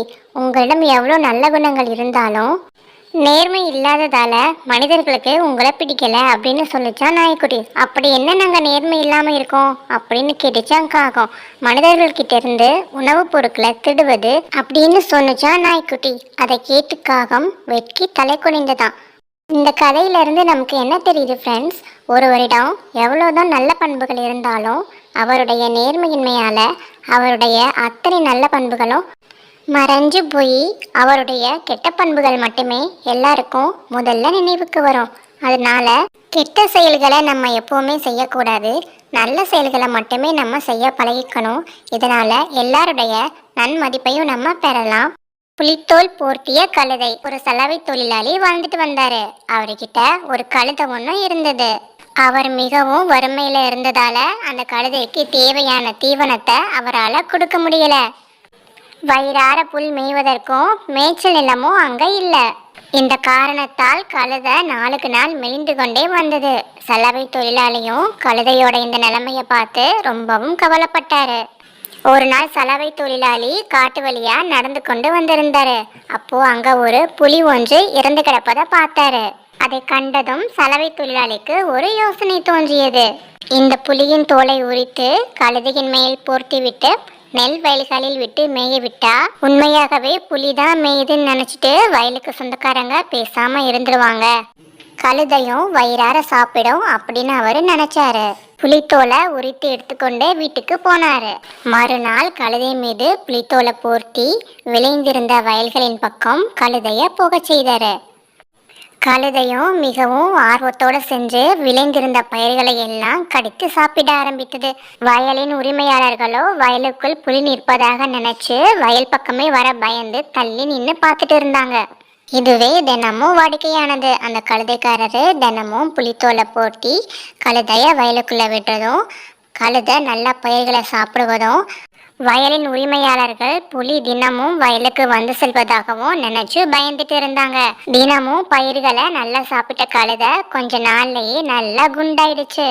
ஒரு நாள் கழுதை புலித்தோலை போர்த்தி கொண்டு நெல் வயலில் மேய்ந்து கொண்டிருந்தது. அப்போது அந்த பக்கமாக வந்த ஒரு பெண் கழுதை நல்ல உரத்த குரல்ல சத்தமாக கத்த தொடங்கியது.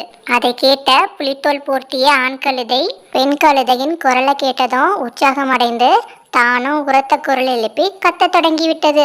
இதை கேட்டதும் வயலின் உரிமையாளர்களுக்கு நடப்பது என்னவென்று புரிஞ்சிருச்சு. எல்லாரும் ஒன்று சேர்ந்து கம்பெடுத்துட்டு வந்து அந்த கழுதைய அடிச்சு விரட்டிட்டாங்க. மேஜிக் பென்சிலும் எலியும். ஒரு அழகான ஊர் இருந்தது. அந்த ஊர்ல ஒரு மேஜிக் பென்சில் வாழ்ந்துட்டு வந்துச்சு. அந்த மேஜிக் பென்சில் என்ன வரைஞ்சாலும் அது அப்படியே நிஜத்தில் வந்துடுமா. அந்த மேஜிக் பென்சில் தனக்கு தேவையான பழங்கள், காய்கறிகள், ஐஸ்கிரீம்ஸ் எல்லாத்தையும் வரைஞ்சி சாப்பிட்டுட்டு வந்துச்சான். ஒரு நாள் அந்த பக்கமாக ஒரு எலி வந்துச்சான். அந்த எலிக்கு ரொம்ப பசியாக இருந்துதான். அந்த எலி அந்த மேஜிக் பென்சிலை பார்த்து, பென்சிலே நான் ஒன்று சாப்பிட போகிறேன் அப்படின்னு சொன்னிச்சான். பயந்து போன பென்சில், எலியே என்ன சாப்பிட்டதாத, நான் உனக்கு என்ன வேணுமோ அதை வரைஞ்சி தரேன், அதை அப்படியே நிஜத்தில் வந்துடும், நீ அதை சாப்பிட்டுக்கலாம் அப்படின்னு சொன்னிச்சான். இதை கேட்டு ஆச்சரியமான எலி, நான் என்ன கேட்டாலும் நீ வரைஞ்சி தருவியா? சரி, எனக்கு ஒரு சீஸ் வேணும், வரைஞ்சி கொடு அப்படின்னு கேட்டுச்சான். பென்சிலும் சீஸை வரைஞ்சிதான். வரைஞ்சி முடிச்சதும் நிஜமான சீஸ் அந்த எலி கண்ணு முன்னாடி வந்து நின்றுச்சான். இதை பார்த்த எலி ரொம்பவே ஆச்சரியமாகி அந்த சீஸை எடுத்து லபக்கு லபக்குன்னு சாப்பிட்டுச்சான். இதை பார்த்த பென்சில் அடுத்து என்ன வரையலான்னு யோசிச்சுட்டு இருந்துச்சான். எலியோ, என்ன பார்த்துட்டு இருக்க, இன்னும் நிறைய சீஸ் வரைஞ்சி கொடு, எனக்கு ரொம்ப பசிக்குது அப்படின்னு சொன்னிச்சான். பென்சிலும் நிறைய சீஸை வரைஞ்சி வரைஞ்சி கொடுத்துச்சான். எலியும் சாப்பிட்டுட்டே இருந்துச்சான். வயிறு நிறைஞ்சிருச்சு போதும்னு எலி சொல்லவே இல்லை. பென்சில் வரைஞ்சி கொடுக்க சாப்பிட்டுட்டே இருந்துச்சான். வரைஞ்சி பென்சிலுக்கும் கை வலிக்க ஆரம்பிச்சிடுச்சு. இந்த எலியை என்னடா பண்ணுறதுன்னு அந்த பென்சில் யோசிச்சது. எலியோ, பென்சிலை இன்னும் நீ வரையலையா? என்ன வெயிட் பண்ணிகிட்ருக்க? சீக்கிரம் வர, எனக்கு இன்னும் நிறைய பசிக்குது அப்படின்னு சொன்னிச்சான். பென்சிலை ஒரு வட்டம் போட்டுச்சான். உடனே எலி, என்ன வட்டம் போடுற? ஓ, எனக்காக நீ ஆரஞ்சு வரைய போறியா? அதுக்கு தான் வட்டம் போட்டிருக்கியா அப்படின்னு கேட்டுச்சு. பென்சிலோ எந்த பதிலும் சொல்லாமல் அது பாட்டுக்கு வரைஞ்சிட்டே இருந்துச்சு. கொஞ்சம் வெயிட் பண்ணி, நான் ஃபுல்லாக வரைஞ்சி முடிச்சுக்கிறேன் அப்படின்னு சொல்லிட்டு அது பாட்டுக்கு வரைஞ்சிட்டே இருந்துச்சு. வரைஞ்சி முடிச்சதும் அதுலேருந்து ஒரு பூனை வந்துடுச்சு. பூனையை வரைஞ்சிருக்கு அந்த பென்சில். பூனையை பார்த்ததும் தலை தெறிக்க ஓடிடுச்சான் எலி. அப்பாடா, எலி ஒரு வழியாக ஓடிடுச்சு. இந்த ஐடியாவை நம்ம முன்னாடியே பண்ணியிருக்கணும். எத்தனை தடவை தான் சீஸ் வரைஞ்சி கொடுக்கறது இந்த எலிக்கு அப்படின்னு நினச்சி பென்சில் சிரிச்சுதான். பேராசை பிடித்த எலி ஒன்று ஒரு நாள் ஒரு கூடை நிறையா சோளம் இருப்பதை பார்த்துச்சு. உடனே அந்த சோளங்களை கொறித்து சாப்பிட ஆசைப்பட்டது. அந்த கூடையின் பக்கத்தில் போய் தன்னோட பற்களால் ஓட்டை போட ஆரம்பித்தது. ஓட்டை பெரிதானதும் அந்த கூடைக்குள்ளே நுழைஞ்சிடுச்சு. உள்ளே போய் சோளங்களை கொறித்து சாப்பிட ஆரம்பித்தது. நிறைய சாப்பிட்டு அந்த எலியோட வயிறு நிரம்பிடுச்சு. எலிக்கு ஒரே சந்தோஷமாயிடுச்சு. வயிறு நிறைஞ்சதால கூடையை விட்டு வெளியே போகலான்னு நினச்ச எலி அந்த ஓட்டை வழியாக வெளியே வர பார்த்துச்சு. ஆனால் அந்த எலியால் வெளியே வர முடியலை. ஏன்னா எலியோட வயிறு ரொம்ப பெருசாக இருந்தது. ரொம்ப நேரம் முயற்சி பண்ணி பார்த்துட்டே இருந்துச்சு அந்த எலி. நிறைய சோளங்களை பற்களால் கொறித்து சாப்பிட்டதால எலிக்கு பல்லெல்லாம் ஒரே வலி. அந்த கூடையை பல்லால் கடிக்கக்கூட அந்த எலியால் முடியலை. அப்போது அந்த பக்கமாக ஒரு முயல் வந்தது. அது எலியின் அழுகை சத்தத்தை கேட்டது. கூடையின் அருகே சென்ற முயல் எலியை பார்த்து கேட்டது, எதற்கு எலியை இப்படி நீ அழுது கேட்டிருக்க அப்படின்னு கேட்டுச்சு. இந்த சோளங்களை சாப்பிட ஆசைப்பட்டு இந்த கூடையில் சின்னதாக ஓட்டை போட்டு நான் உள்ளே வந்தேன்னா நிறைய சோளங்களை சாப்பிட்டதால என்னோட வயிறு ரொம்ப பெருசாயிடுச்சு. இப்போ என்னால் வெளியே வரவே முடியலை அப்படின்னு சொன்னது எலி.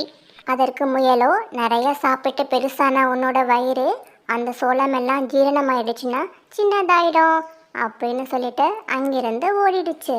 முயல் சொன்னதை யோசிச்சு பார்த்தது எலி. இந்த சோளமெல்லாம் ஜீரணிக்க ஒரு நாள் ஆகுமே, அப்படின்னா இன்னைக்கு நைட்டு நம்ம இந்த கூடைக்குள்ளேயே தங்கிட வேண்டியதா அப்படின்னு கூடைக்குள்ளேயே உறங்க தொடங்கியது. மறுநாளும் விழிந்தது. மறுநாள் எலியோட வயிறு சின்னதாக இருப்பதை பார்த்த எலி ரொம்ப சந்தோஷப்பட்டது. ஆனாலும் சுற்றிலும் நிறைய சோளங்கள் இருப்பதை பார்த்த எலிக்கு ஆசையை அடக்க முடியாமல் மறுபடியும் சோளங்களை சாப்பிட ஆரம்பித்தது. நிறைய சாப்பிட்டு மறுபடியும் எலியோட வயிறு பெருசாக ஆயிடுச்சு. வயிறு நிறைஞ்சதுக்கு அப்புறம் தான் அந்த எலிக்கு ஞாபகமே வந்தது, கூடையை விட்டு வெளியே போகணுன்ற விஷயத்தையே தான் மறந்துட்டோன்னு. அப்போ எலி நினச்சி கொண்டது, சரி இன்னைக்கு நிறைய சாப்பிட்டாச்சு, நாளைக்கு வெளியே போய்க்கலாம் அப்படின்னு. அப்போது அந்த பக்கமாக ஒரு பூனை வந்தது. அந்த பூனைக்கு எலியோட வாசனை மூக்க துளைத்தது. உடனே கூடைக்குள்ளே எட்டி பார்த்த பூனை அந்த எலியை பிடிச்சு சாப்பிட்டுடுச்சு. இந்த கதையிலிருந்து என்ன தெரியுது குட்டீஸ்? பேராசை பெரும் நஷ்டம்.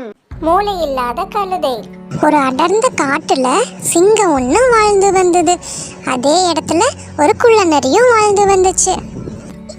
அந்த குள்ளநரி எப்பவும் சிங்கத்துக்கு சேவை செய்யும். ஒரு நாள் என்னாச்சு, சிங்கத்துக்கும் யானைக்கும் சண்டை நடந்துச்சு. நடந்த சண்டையில சிங்கத்துக்கு காயமாயிருச்சு. காலில் நல்ல அடி. அதனால சிங்கத்தால சரியா நடக்க முடியல.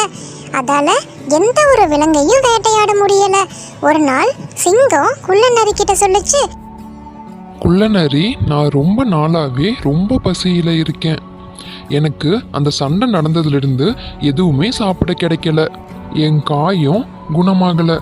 அதனால வேட்டையாடுறது கஷ்டமா இருக்கு. நீ போய் எனக்காக வேட்டையாடிட்டு வா, நான் அதை கொல்றேன். நாம 2 பேரும் சேர்ந்ததை சாப்பிடலாம். சிங்கம் சொன்னதை கேட்ட குள்ளநரி யோசிச்சுது. அது சொல்லிச்சு, எனக்கு எந்த பிரச்சனையும் இல்லை. ஏன்னா அது எனக்கும் நல்லது தான். பக்கத்தில் இருக்க கிராமத்துக்கு போய் பாதிக்கப்பட்ட ஒரு விலங்கை நான் கண்டுபிடிச்சி கூட்டிட்டு வரேன். அதை கொன்னதுக்கு அப்புறம் நாம 2 பேரும் பிரிச்சு சாப்பிட்டுக்கலாம்னு சொல்லிட்டு வேட்டையாட கிராமத்தை நோக்கி நடக்க ஆரம்பிச்சது. போற வழியில ஒரு கழுதைய பார்த்துச்சு. அதை சமாதானப்படுத்தி காட்டுக்குள்ள சிங்கத்துக்கிட்ட கூட்டிட்டு போகணும்னு யோசிச்சது. குள்ளநரி கழுதைய பார்த்துட்டே இருந்தது. கழுதையும் குள்ளநரிய பார்த்துட்டே இருந்தது. குள்ளநரி கழுதைய பார்த்து, நீங்க ஏன் சோகமா இருக்கீங்க? பார்க்கவே ரொம்ப பலவீனமா இருக்கீங்க. எனக்கு தெரிஞ்சு ரொம்ப நாளா பசியா இருக்கீங்க போல. உங்க முதலாளி உங்களுக்கு சாப்பிட கொடுக்கறது இல்லைன்னு நினைக்கிறேன்னு குள்ளநரி சொல்லுச்சு. அதுக்கு கழுதை, ஆமா நீங்க சொல்றது சரிதான். என் முதலாளி என்கிட்ட இருந்து நிறைய வேலை வாங்குறாரு, ஆனா தேவையான அளவு சாப்பாடு கொடுக்கறது இல்லைன்னு கழுதை சொல்லுச்சு. அதனால நீங்க என் கூட காட்டுக்கு வாங்க, நான் உங்களை கூட்டிட்டு போறேன். அங்க நிறைய புல்வெளி இருக்கு, உங்களுக்கு தேவையான அளவு நீங்க சாப்பிடலாம், யாரும் உங்களை தடுக்க மாட்டாங்க. இதை கேட்ட உடனே கழுதை ஒத்துக்கிட்டு குள்ளநரி கூட காட்டுக்கு கிளம்புச்சு. கழுதை சிங்கத்தோட இடத்த அடைஞ்சதுமே குள்ளநரி கழுதையை கூட்டிட்டு வர்றத பார்த்துச்சு. சிங்கம் எழுந்து நின்று கழுதைய பின்னாடி தாக்கிச்சு. உடனே கழுதை அங்கிருந்து ஓட ஆரம்பிச்சது. அப்புறம் குள்ளநரி சிங்கத்தை பார்த்து, நீங்க என்ன பண்ணி வச்சிருக்கீங்க? இதை கூட்டிட்டு வர நான் ரொம்ப கஷ்டப்பட்டேன், ஆனா உங்க அவசரத்தால அதை இங்கிருந்து சுலபமா தப்பிக்க விட்டுட்டீங்க. இதை பார்த்தா உங்களுக்கு வேட்டையாட தெம்பே இல்லைன்னு தெரியுது அப்படின்னு சொல்லுச்சு. இதை கேட்டு சிங்கம் ரொம்ப கோபப்பட்டுச்சு. இருந்தாலும் அது சொல்றத அமைதியா கேட்டுட்டு சிங்கம் சொல்லுச்சு, அது அப்படி இல்லை குள்ளநரி, நான் ஏன் இலக்க தவற விடல. கழுத என் பிடியில இருந்து விலகிருச்சு, இல்லைன்னா அதை நான் கொன்றுப்பேன். பரவாயில்ல, நான் இன்னொரு தடவை முயற்சி பண்றேன், ஆனா இந்த தடவை தப்பிக்க விடாம கொள்ளுவோம். நான் திரும்ப கூட்டிட்டு வரேன், நீங்க வேட்டையாட தயாரா இருங்கன்னு சொல்லிட்டு கழுதை கிட்ட போய், நண்பா நீங்க ஏன் அங்கிருந்து ஓடி வந்தீங்க? காட்டுல புல்ல நீங்க ருசி கூட பார்க்கலையே, அதுக்குள்ள அங்கிருந்து ஓடி வந்துட்டீங்கன்னு கேட்டுச்சு. கழுதை கோவமா, நிறுத்துங்க, என்னை கொல்றதுக்கு தானே அங்க கூட்டிட்டு போனேன். கொஞ்சம் விட்டுருந்தா நான் செத்துருப்பேன். எனக்கு புல் எதுவும் வேண்டாம், அதை நீங்களே வச்சுக்கோங்க. குள்ளநரி திரும்ப கழுதைய சமாதானப்படுத்த ஆரம்பிச்சது. இல்ல, நீங்க நினைச்சது தப்பு, உங்களை கொல்ல வரல, அவருக்கு உங்களை பிடிச்சிருந்தது, அதனால உங்களை கட்டி அணைக்க வந்தாரு, ஆனா நீங்க அதுக்குள்ள ஓடிட்டீங்க. என்ன சொல்றீங்க? எனக்கு அவரை பார்க்கவே பயமா இருக்கு. இல்ல, அவருக்கு உங்களை பிரிச்சதால தான் திரும்ப என்ன அனுப்பிச்சாரு. உங்களை பார்க்காம அவர் எதையும் சாப்பிட மாட்டேன்னு சொன்னாரு. இதை கேட்ட கழுதை ரொம்ப சந்தோஷப்பட்டுச்சு. அதை பார்த்த குள்ளநரிக்கு ரொம்ப சந்தோஷம். ஏன்னா குள்ளநரி சொன்ன சமாதானத்தை ஏத்துக்கிட்டு கழுதை குள்ளநரி கூட சிங்கம் இருக்கிற இடத்துக்கு கிளம்புச்சு. சிங்கம் இருக்கிற இடத்துக்கு போனதும் சிங்கம் கழுதைய தாக்க ஆரம்பிச்சது. கழுதை சாகிறதுக்கு முன்னாடி குள்ளநரிய பார்த்து, நீ என்ன ஏமாத்திட்டேன்னு சொல்லி இறந்துருச்சு. கழுதைய கொன்னதும் சிங்கம் ஏரிக்கு குளிக்க கிளம்புச்சு. அந்த சமயத்துல குள்ளநரி ரொம்ப பசியா இருந்தது. அதனால குள்ளநரி கழுதைய சாப்பிட ஆரம்பிச்சது. சிங்கம் குளிச்சிட்டு வந்து பார்க்கும்போது கழுதையோட மூளைய காணோம். சிங்கம் குள்ளநரிய பார்த்து கேட்டுச்சு, குள்ளநரி, கழுதையோட மூளை எங்க? நான் வர்ற வரைக்கும் உன்னால காத்திருக்க முடியாதா? அதுக்கு குள்ளநரி தந்திரமா, இதுக்கு மூளை இல்ல, இருந்திருந்தா நான் திரும்ப கூப்பிட்டப்ப இது வந்திருக்காது அப்படின்னு சொல்லி சிரிச்சது. இப்படி குள்ளநரி சிங்கத்தை புத்திசாலித்தனமா சமாதானப்படுத்தினதுக்கு அப்புறம் கழுதைய சிங்கமும் குள்ளநரியும் சாப்பிட ஆரம்பிச்சது. ஸோ ஃப்ரெண்ட்ஸ், நமக்கு தவறுன்னு தெரிஞ்ச விஷயத்த திரும்ப செய்யக்கூடாதுன்னு இந்த கதையிலிருந்து தெரிஞ்சுக்கலாம். சிங்கமும் முயலும் ஒரு அடர்ந்த காடு இருந்துதான். அந்த காட்டுக்குள்ள சிங்கம் வாழ்ந்து வந்துதான். அதுவும் என்ன கர்வமான சிங்கமா! அந்த சிங்கத்துக்கு அந்த காட்டுக்குள்ள நான் தான் ராஜாவா இருக்கணும்னு அவ்வளோ ஆசை. அதுக்காக என்ன பண்ணுச்சா, தினம் ஒவ்வொரு மிருகங்களும் அடிச்சு சாப்பிட்டுக்கிட்டே இருந்துதான். அதனால மற்ற மிருகங்களுக்கு சிங்கத்தை பார்த்தா ரொம்ப கோவமா இருந்தது. அதே மாதிரி பயமும் சேர்ந்து இருந்துதான். ஒவ்வொரு நாளும் ஒவ்வொரு மிருகங்களை சாப்பிட்றதுனால காட்டுக்குள்ள எல்லா மிருகங்களோட எண்ணிக்கை குறைஞ்சிட்டே வந்துட்டு இருந்துதான். எல்லா மிருகமும் ஒரு ஆலோசனை கூட்டம் நடத்துச்சான். அதுல ஒவ்வொரு மிருகமும் ஒன்னொன்னு சொல்லிச்சான். அதுல குரங்கு ஒண்ணு சொல்லிச்சான். என்ன சொல்லிச்சு தெரியுமா? அந்த சிங்கத்துக்கே ஏன் நம்ம உணவா போகக்கூடாதுன்னு சொல்லிச்சான். ஒவ்வொரு நாளும் ஒவ்வொரு மிருகமும் உணவா போய்க்கலாம் அப்படின்னு சொல்லிச்சான். அப்ப எல்லா மிருகமும் சரி இதுதான் வழி போல அப்படின்னு குரங்கு சொன்னதுக்கு சம்மதம் தெரிவித்தன. குரங்கு உடனே சிங்கராஜா கிட்ட நான் போய் சொல்லிட்டு வரேன் அப்படின்னு சொல்லி வேகமா காட்டுக்குள்ள ஓடிச்சான். மரத்துல தாவி தாவி தாவி வேகமா ஓடிச்சான். குரங்கோ சிங்கத்தோட குகைக்குள்ள போகும்போது ரொம்ப பயமா இருந்ததா. அதுக்கு இருட்டா இருந்ததாம். சிங்கம் ஒரு ஓரத்துல தூங்கிட்டு இருந்ததாம். திடீர்னு சிங்கம் முழிச்சு கர்ஜிக்கவும் ரொம்ப பயந்துருச்சான் குரங்கு. அப்புறம் சிங்கம் கேட்டுச்சான், இதுக்கு என்ன தைரியம், இதுக்கு என்னோட குகைக்குள்ள வந்திருக்க அப்படின்னு கேட்டுச்சான். அதுக்கு குரங்கு பயந்துட்டே சொல்லிச்சான், ராஜா ராஜா நீங்க இனிமேல் வேட்டையாட வேண்டாம், எங்களை நாங்களே ஒவ்வொருத்தரா வந்துடுறோம் உங்களோட குகைக்கு அப்படின்னு குரங்கு சொல்லிச்சான். உடனே சிங்கம் யோசிச்சுட்டு, பரவாயில்லையே மற்ற மிருகங்க நம்ம மேல அவ்வளோ பயமா இருக்கு, பரவாயில்ல இதை அப்படியே மெயின்டைன் பண்ணிக்கணும் அப்படின்னு நினைச்சு நல்லா கர்ஜித்து தினமும் வந்துடணும், ஒவ்வொருத்தரும் வந்துடணும் தினம் அப்படின்னு சொல்லி நல்லா கர்ஜித்து சொல்லிச்சான். அதுக்கு குரங்கு உடனே பயந்துட்டு சரி ராஜா அப்படின்னு சொல்லிட்டு குகையை விட்டு வேகமா வெளியே தாவி தாவி காட்டுக்குள்ள போயிருச்சான். குரங்கு சொன்ன மாதிரியே ஒவ்வொரு நாளும் ஒவ்வொரு மிருகமும் சிங்கத்தோட குகைக்கு உணவா போச்சான். முதல் நாள் மான், 2வது நாள் குரங்கு, 3வது நாள் மயில், 4வது நாள் முயல். ஆனா என்னாச்சு தெரியுமா? 4வது நாள் முயல் போகவே இல்லை. சிங்கத்துக்கு ரொம்ப கோவம் வந்துருச்சு. கோவம் என்னடா இன்னும் யாரையுமே காணவே அப்படின்னு சொல்லி ரொம்ப கோவத்தோட இருந்தது. அப்போ முயல் வேகமா வந்துதான் சிங்கத்தோட குகைக்கு. சிங்கராஜான்னு சொல்லி கத்திட்டே வந்துட்டு இருந்ததாம். சிங்கம் கோவமா இருந்ததாம். அதுக்கு முயல் சொல்லிச்சான், சிங்கராஜா உங்கள மாதிரியே ஒரு சிங்கம் இருந்தது, அதுகிட்ட இருந்து தப்பிச்சு வர்றதுக்கு தான் லேட் ஆயிடுச்சு அப்படின்னு சொல்லிச்சான் சிங்கத்துக்கிட்ட. சிங்கம் உடனே இன்னும் ரொம்ப கோவமா கர்ஜித்து, என்ன மாதிரி ஒரு சிங்கம் இங்க இருக்கா அப்படின்னு சொல்லி கேட்டுச்சான். ஆமா சிங்கராஜா அப்படின்னு முயல் சொல்லிச்சான். சரி எனக்கு கொண்டு போய் காட்டு அப்படின்னு சொல்லி சிங்கம் சொல்லிச்சான். உடனே சிங்கமும் முயலும் வேகமா காட்டுக்குள்ள ஓடுனாங்களாம். ஓடனோடனே முயல் என்ன தெரியுமா பண்ணுச்சு? புத்திசாலி முயல் கிணத்துக்குள்ள காமிச்சு, இதோ பாருங்க சிங்கராஜா உங்கள மாதிரி ஒரு சிங்கம் இங்க இருக்கு அப்படின்னு சொல்லி காமிச்சான் கிணத்துக்குள்ள. ஆனா சிங்கம் என்னது முட்டாள் சிங்கம் என்ன தெரியுமா பண்ணுச்சு? அதோட பின்பத்தையே பார்த்து, ஓ நான் உள்ளுக்குள்ள ஒரு சிங்கம் இருக்கு போல அப்படின்னு நினைச்சு கர்ஜித்து தான் சத்தமா. ஆனா அந்த பிம்பமும் அதுக்கு கர்ஜித்த மாதிரியே நினைச்சு உள்ளுக்குள்ள நிஜமாவே ஒரு சிங்கம் இருக்குன்னு நினைச்சு சிங்கம் அதுக்குள்ள குதிச்சிருச்சான் கிணத்துக்குள்ள. குதிச்ச உடனே தான் சிங்கத்துக்கு தெரியுது, ஐயையோ நம்ம முட்டாள் சிங்கம் ஆயிட்டமே அப்படின்னு நினைச்சிச்சான். நீந்த தெரியாம அப்படியே கிணத்துக்குள்ளேயே இறந்துருச்சான். உடனே முயலுக்கு ரொம்ப கொண்டாட்டமா ஆயிடுச்சா. இத காட்டுல இருந்த மற்ற மிருகங்கள் கிட்ட எல்லாம் போய் சொன்னதும் எல்லா மிருகமும் ரொம்ப சந்தோஷப்பட்டுச்சான். நரியும் ஆடும். ஒரு காட்டுல வயதான நரி ஒன்று ரொம்ப நேரம் இறை தேடி அலைந்தது. இறை எதுவும் கிடைக்காததால ரொம்ப சோர்வுற்று ரொம்ப களைப்போட தள்ளாடி நடந்து சென்றது. வழியில பாலம் கிணறு ஒன்று இருந்தது. அதுக்கு கைப்பிடி சுவர் எதுவுமே இல்லாததால தள்ளாடி நடந்து சென்ற நரி தவறி கிணத்துக்குள்ள விழுந்துருச்சு. கிணறு ரொம்ப ஆழமா இருந்ததால நரியால வெளியே தப்பிச்சு வரவே முடியல. ரொம்ப நேரமா அது ட்ரை பண்ணியும் அதால வெளியில வரவே முடியல. அதனால நரி ரொம்ப சோகமா இருந்தது. ரொம்ப நேரத்துக்கு அப்புறம் தற்செயலா அந்த பக்கம் ஒரு ஆடு வந்தது. அது கிணத்துக்குள்ள எட்டி பார்த்துச்சு. நரிய பார்த்து ஆச்சரியப்பட்ட ஆடு, நரியாரே கிணத்துக்குள்ள என்ன பண்றீங்க அப்படின்னு கேட்டுச்சு. அதை கேட்ட நரி, இல்ல இந்த கிணத்துக்குள்ள இருக்கிற புட்கள் எல்லாம் ரொம்ப டேஸ்டா இருக்கு, அதை சாப்பிட்றதுக்கு தான் இறங்கி வந்தேன் அப்படின்னு சொன்னிச்சான். இதை கேட்ட ஆடு ரொம்பவே ஆச்சரியத்தோட, என்னது நீங்க புல் சாப்பிடுவீங்களா அப்படின்னு கேட்டுச்சு. அதற்கு நரியோ, புல் பொதுவாக என்னோட உணவு இல்லை, ஆனாலும் இந்த கிணத்துக்குள்ளே இருக்கிற புட்கள் எல்லாம் ரொம்பவே டேஸ்டாக இருக்கிறதால எனக்கு ரொம்ப பிடிச்சிருக்கு அப்படின்னு நரி சொன்னிச்சு. அதற்கு ஆடு ஆசையோட, நானும் இங்கே வரலாமா, நம்ம 2 பேரும் சேர்ந்து புல் தின்னலாமா அப்படின்னு கேட்டது. அதற்கு நரியோ, இங்கே நிறைய புல் இருக்கு, நம்ம 2 பேரும் சேர்ந்தே சாப்பிடலாமே, உள்ள இறங்கி வா அப்படின்னு சொன்னதான்.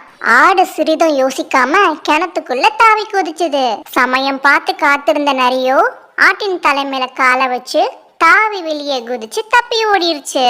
ஆடு நரியோட செயலை பார்த்து பயந்து திகைத்து நின்றதான். எவ்வளவு முயற்சி செஞ்சும் அதால கிணற்ற விட்டு வெளியே வரவே முடியல. தனது அறியாமைய நினைச்சு வருந்தியது. காலையில பொழுது விடிஞ்சு ரொம்ப நேரம் ஆகியும் ஆடு இன்னும் திரும்ப வரலையேன்னு அந்த ஆட்டை வளர்க்குற ஆட்டுக்காரரு எல்லா பக்கமும் தேடி அலைஞ்சாரு. தற்செயலா அந்த கிணத்து பக்கம் வந்த ஆட்டுக்காரரு ஆட்டுக்குட்டியை பார்த்துட்டு உடனே கிணத்துக்குள்ள இறங்கி ஆட்டுக்குட்டியை காப்பாத்திட்டாரு. பெருமூச்சு விட்ட நம்ம ஆடு அவருக்கு நன்றி சொல்லிட்டு சந்தோஷமா வீட்டுக்கு சென்றதாம். புத்திசாலி எருது. ஒரு நாள் ஒரு எருது வழி தவறி காட்டுக்குள்ள போயிடுச்சு. அது தண்ணியும் உணவும் தேடி அலைந்தது. ரொம்ப தூரம் நடந்து வந்த எருது ஒரு பெரிய குகைய பார்த்தது. அந்த குகை பக்கத்திலேயே ஒரு குளமும் இருந்தது. அந்த குளத்து பக்கத்துல பச்சை பசேரென்ற புல்வெளியும் நிழல் தரும் மரங்களும் இருந்தது. உடனே அதை பார்த்த எருது, சரி நம்ம இங்க சென்று கொஞ்ச நேரம் இளைப்பாறலான்னு அந்த குகை பக்கத்துல போய் அமர்ந்தது. கொஞ்ச நேரம் ரெஸ்ட் எடுத்த அந்த எருது குளத்தில் இருந்த தண்ணீரையும் செழிப்பா வளர்ந்திருந்த பச்சை புற்களையும் திருப்தியா சாப்பிட்டது. அப்போதான் எருது நினைத்தது, நமக்கு தேவையான உணவு, நீர், உறைவிடம் இது எல்லாமே இங்கேயே இருக்கு. நாம இந்த குகையிலேயே வாழ்ந்துடலாம் அப்படின்னு முடிவெடுத்தது. வயிறு நிறைய சாப்பிட்ட மயக்கத்துல குகைக்கு அருகே ஒரு நல்ல தூக்கம் போட்டது. நல்லா அயர்ந்து தூங்கிக் கொண்டிருந்த எருதுக்கு யாரோ நடந்து வருவது போல சத்தம் கேட்டது. சட்டென கண் விழித்து பார்த்த எருது எதிரே ஒரு சிங்கம் வந்து கொண்டிருப்பதை பார்த்துச்சு. சிங்கத்தை கண்ட எருது பயத்தில் உறைந்து போனது. அவ்வளோதான், இன்னைக்கு நம்ம சிங்கத்துக்கு உணவாக போறோம், வேற என்ன பண்றது, தப்பிக்க வழியே இல்லையே அப்படின்னு எருது நினைத்தது. சிங்கம் அருகே வந்ததும் சட்டென சுதாரித்து கொண்ட எருது குகைகள் பார்த்து பேசத் தொடங்கியது. என் அன்பான மனைவியே, இன்றைக்கு நமக்கும் நம் குழந்தைகளுக்கும் ஒரு சிறப்பான விருந்து கிடைக்க போகுது. நம்ம குகை பக்கத்துல ஒரு சிங்கம் வந்துகிட்டு இருக்கு. அது பக்கத்துல வந்ததும் என்னோட கொம்பால குத்தி நான் உள்ள போடுறேன். இன்னைக்கு இரவு நம்ம எல்லாரும் சேர்ந்து சிங்கத்தை சாப்பிடலாம் அப்படின்னு சொன்னது. இதை கேட்ட சிங்கம் பயத்தில் தலை தெறிக்க ஓடியது. பயந்து ஓடி வந்த சிங்கத்தை பார்த்த ஒரு நரி சிங்கத்தை வழிமறித்து சிங்கத்துக்கிட்ட கேட்டுச்சு, ஏய் சிங்கமே, ஏன் பயந்து இப்படி ஓடி வர, என்ன நடந்தது அப்படின்னு கேட்டுச்சான். அதற்கு சிங்கமோ நடந்தவைகளை நரியிடம் சொன்னது. இதை கேட்ட நரியோ சிங்கத்தை பார்த்து ஏளனமாக சிரித்தது. சிங்கத்திற்கோ செம்ம கோவம் வந்துருச்சு. ஏய் நரியே, ஏன் சிரிக்கிற அப்படின்னு கேட்டுச்சு. அதற்கு நரியோ, சரி சரி கோவப்படாதீங்க, நீங்க தான் இந்த காட்டுக்கே ராஜா, இருந்தாலும் நீங்க இப்படி தலை தெறிக்க பயந்து ஓடி வரதை பார்த்தா கொஞ்சம் சிரிப்பா தான் இருக்கு. நல்ல வேலை நான் மட்டும் பார்த்தேன், வேற எந்த விலங்குகளும் பார்க்கல. நீங்க பார்த்து ஓடி வர எருது ஒரு சாதாரண பிராணி, உங்களுக்கு நல்ல இறை, வாங்க காமிக்கிறேன் அப்படின்னு நரி சொன்னது. ஆனா சிங்கமோ அதை நம்ப மறுத்தது. நரியோ, சரி நீங்க நம்பலைனா உங்களுடைய வாளையும் என்னோட வாளையும் ஒன்னா நம்ம கட்டிக்கலாம், நம்ம 2 பேரும் சேர்ந்தே போகலாம், ஏதாவது ஒரு ஆபத்துனா முதல்ல எனக்கு தான் வரும் அப்படின்னு நரி சொன்னதான். அதுக்கு சரி என்று சிங்கம் சம்மதிக்க நரியும் சிங்கமும் சேர்ந்து குகையின் பக்கம் போனாங்க. நரியும் சிங்கமும் சேர்ந்து வருவதை பார்த்த நம்ம புத்திசாலி எருது கொஞ்சம் கூட பயம் இல்லாம நரிய பார்த்து கேட்டது, ஏய் நரி, உன்னை நான் 2 சிங்கம் தானே கூட்டிட்டு வர சொன்னேன், நீ என்ன ஒரே ஒரு சிங்கம் மட்டும் கூட்டிட்டு வர்ற, என்னோட பாதி குடும்பம் உணவில்லாம பட்டினியா கிடக்கணுமா அப்படின்னு நரிய பார்த்து கேட்டது. இதை கேட்ட சிங்கம் வால் கட்டியிருப்பதை கூட மறந்துட்டு நரிய தரன்னு இழுத்துக்கிட்டு ஒரே ஓட்டமா ஓடிடுச்சு. எருதோ நிம்மதி பெருமூச்சு விட்டது. சிங்கம் தலை தெறிக்க ஓடியதை நினைத்து வாய் விட்டு சிரித்தது. நரியும் கொக்கும் ஒரு அடர்ந்த காடு இருந்துச்சான். அந்த காட்டுல எல்லா விலங்குகளும் ரொம்ப மகிழ்ச்சியாகவும் சந்தோஷமாகவும் வாழ்ந்துட்டு வந்துச்சான். அதே காட்டுல ஒரு நரியும் வாழ்ந்துட்டு வந்துச்சான். அந்த நரி எப்ப பார்த்தாலும் யாரையாவது ஏமாத்தி அவங்க ஏமாறுறத பார்த்து சந்தோஷப்படுமா. அதே காட்டுல ஒரு கொக்கும் வாழ்ந்துட்டு வந்துச்சான். அந்த கொக்கு அந்த காட்டுல இருந்த மற்ற எல்லா விலங்குகள் கிட்டையும் ரொம்ப நல்ல பேர் வாங்கி இருந்துச்சான். ஆனா இந்த விஷயம் அந்த நயவஞ்சக நரிக்கு பிடிக்கவே இல்லையா. எப்படியாவது அந்த கொக்கை ஏமாத்தணும்னு நினைச்சுதான். ஒரு நாள் நரி இருந்த குகை பக்கம் அந்த கொக்கு நடந்து வந்துட்டு இருந்துச்சான். இதை பார்த்த நரி, நண்பா, உன்னோட அறிவை பற்றி நான் கேள்விப்பட்டிருக்கேன், ஒரு நாள் என்னுடைய வீட்டுக்கு நீ விருந்துக்கு வர்றியா அப்படின்னு கேட்டுச்சான். இதை கேட்ட கொக்கு, ஓகே நரியே, நாளைக்கு நான் உன் வீட்டுக்கு விருந்துக்கு வரேன் அப்படின்னு ஒத்துக்கிச்சான். மறுநாளும் விடிஞ்சுதான் கொக்கும் நரியோட வீட்டுக்கு விருந்துக்காக வந்துச்சான். அந்த தந்திரக்கார நரியோ ரொம்பவே சுவையான ஒரு சூப் ரெடி பண்ணி அகலமான ஒரு பாத்திரத்தில் வச்சுதான். நரியோட அழைப்பை ஏற்று விருந்துக்கு வந்த கொக்குனால அந்த அகன்ற பாத்திரத்துல இருந்த சூப்பை குடிக்கவே முடியலையாம். ஆனா நம்ம நரியோ அந்த சூப்பு எல்லாத்தையும் ஃபுல்லா காலி பண்ணிடுச்சான். வயிறு நிறைந்த நரி கொக்கு கிட்ட கேட்டுச்சான், நண்பா, உனக்காக தான் நான் இந்த சூப்பை ரெடி பண்ணியிருக்கேன், எப்படி சுவையாக இருந்ததா அப்படின்னு சிரித்துக்கிட்டே கேட்டுதான். பதில் சொல்ல முடியாத கொக்கு, எனக்கு நேரமாயிடுச்சு, நான் வீட்டுக்கு கிளம்புறேன் அப்படின்னு சொல்லிச்சான். அப்படியே நரியே, இன்னைக்கு நீ எனக்கு விருந்து வச்சது மாதிரி நாளைக்கு நானும் உனக்கு விருந்து வைக்கிறேன், நாளைக்கு என்னோட வீட்டுக்கு நீ வரியா அப்படின்னு கேட்டுச்சான். நரியும் வர்றதுக்கு சம்மதம் சொல்லிடுச்சான். ரொம்பவும் பசியோடையும் வருத்தத்தோடையும் அந்த கொக்கு பறந்து போயிடுச்சான். இந்த நரிக்கு எப்படியாவது ஒரு நல்ல பாடம் கற்றுக் கொடுக்கணும்னு அந்த கொக்கு நினச்சிதான். மறுநாளும் விடிஞ்சுதான். நிறைய மாமிசங்களை சேர்த்து ரொம்பவே சுவையான ஒரு சூப்பை அந்த கொக்கு ரெடி பண்ணிச்சான். அந்த சூப்போட வாசனை அந்த காடு முழுக்கும் பரவி இருந்துதான். சூப்போட வாசனையை நுகர்ந்தபடியே கொக்கோட வீட்டுக்கு வந்து சேர்ந்ததான் அந்த நரி. ஆனா கொக்கு அந்த சூப்பை ஒரு 2 பெரிய குவளையில ஊற்றி வச்சிருச்சான். நரியால அந்த குவளையில இருந்த சூப்பை குடிக்கவே முடியலையா. நரியும் எப்படியாவது குடிச்சிடணும்னு ட்ரை பண்ணிச்சான். அப்படியும் நரியால குடிக்கவே முடியலையா. ஆனா நம்ம கொக்கு மூக்கை உள்ள விட்டு நல்லா சூப்பை உறிஞ்சி குடிச்சிருச்சான். நரி அந்த கொக்கு கிட்ட ஏமாந்ததை நினைச்சு ரொம்ப வருத்தத்தோட அங்க இருந்து போச்சான். அப்பதான் அதுக்கு ஒரு விஷயம் புரிஞ்சுதான். நம்மளும் மற்றவங்களை ஏமாத்தும் போது அவங்களும் இப்படி தானே வருத்தப்பட்டிருப்பாங்க அப்படின்னு புரிஞ்சுதான். இந்த கதையிலிருந்து நமக்கு என்ன தெரியுது குட்டீஸ், நாம எப்பவும் யாரையும் ஏமாற்றவே கூடாது. அப்படி ஏமாத்தினோன்னா அந்த ஏமாற்றத்தின் வழி நமக்கும் என்னைக்காவது வந்து சேரும். மரவெட்டியும் தேவதையும். ஏழு ஒருத்தன் இருந்தான். அவன் ரொம்ப ரொம்ப நேர்மையானவனா இருந்தான். அதிகமா ஆசைப்பட மாட்டான். உழைச்சு நேர்மையா தான் வாழணும்னு ஆசைப்பட்டான். அவன் காட்டுக்கு போய் பட்டு போன மரங்களை மட்டுமே வெட்டி அதை கட்டி ஊருக்குள்ள கொண்டு போய் விறகுகளா வித்தான். விறகு விறகே விறகு விறகே. ஒரு நாள் ஆத்தங்கரையோரமா இருக்கிற பெரிய மரத்தை ஒண்ண வெட்டிட்டு இருந்தான். அப்ப திடீர்னு கையில இருந்த கோடாலி நழுவி ஆறுல விழுந்துருச்சு. ஆறு ரொம்ப ஆழமா இருந்தது. தேடி தேடி பார்த்து கோடாலி கிடைக்கவே இல்லை. என்ன செய்யறது, எப்படி மரத்தை வெட்டுறது, மரத்தை வெட்டி விறகு விட்டா தானே நம்ம சாப்பிட முடியும் அப்படின்னு ரொம்ப கவலைப்பட்டு அவன் உட்கார்ந்து அழ ஆரம்பிச்சான். ஐயோ, கோடாலி இல்லாம நான் எப்படி பொழைப்பேன்? அப்ப அவனோட அழுத சத்தம் கேட்டு காட்டுல இருந்த வனதேவதை ஒண்ணு வந்தது. அழுதுட்டு இருந்த மரவெட்டியை பார்த்து ரொம்ப இறக்கப்பட்டுச்சு. பாவம், இவனுக்கு ஏதாவது உதவி செய்யணும் அப்படின்னு நினைச்சது. மரவெட்டிகிட்ட போய் ஏன் அழற அப்படின்னு கேட்டது. மரவெட்டி தன்னோட ஒரே ஒரு கோடாலி ஆத்துல விழுந்துடுச்சுன்னு ரொம்ப வருத்தப்பட்டு சொன்னான். உடனே கவலைப்படாத, நான் எடுத்து தரேன் அப்படின்னு தேவதை சொல்லுச்சு. சொன்னதோட அவனோட நேர்மையையும் அது சோதிக்க நினைச்சது. அதனால ஆத்துல மூழ்கி தேவதை ஒரு வெள்ளி கோடாலிய எடுத்துட்டு வந்தது. இதுவா உன் கோடாலி அப்படின்னு கேட்டுச்சு.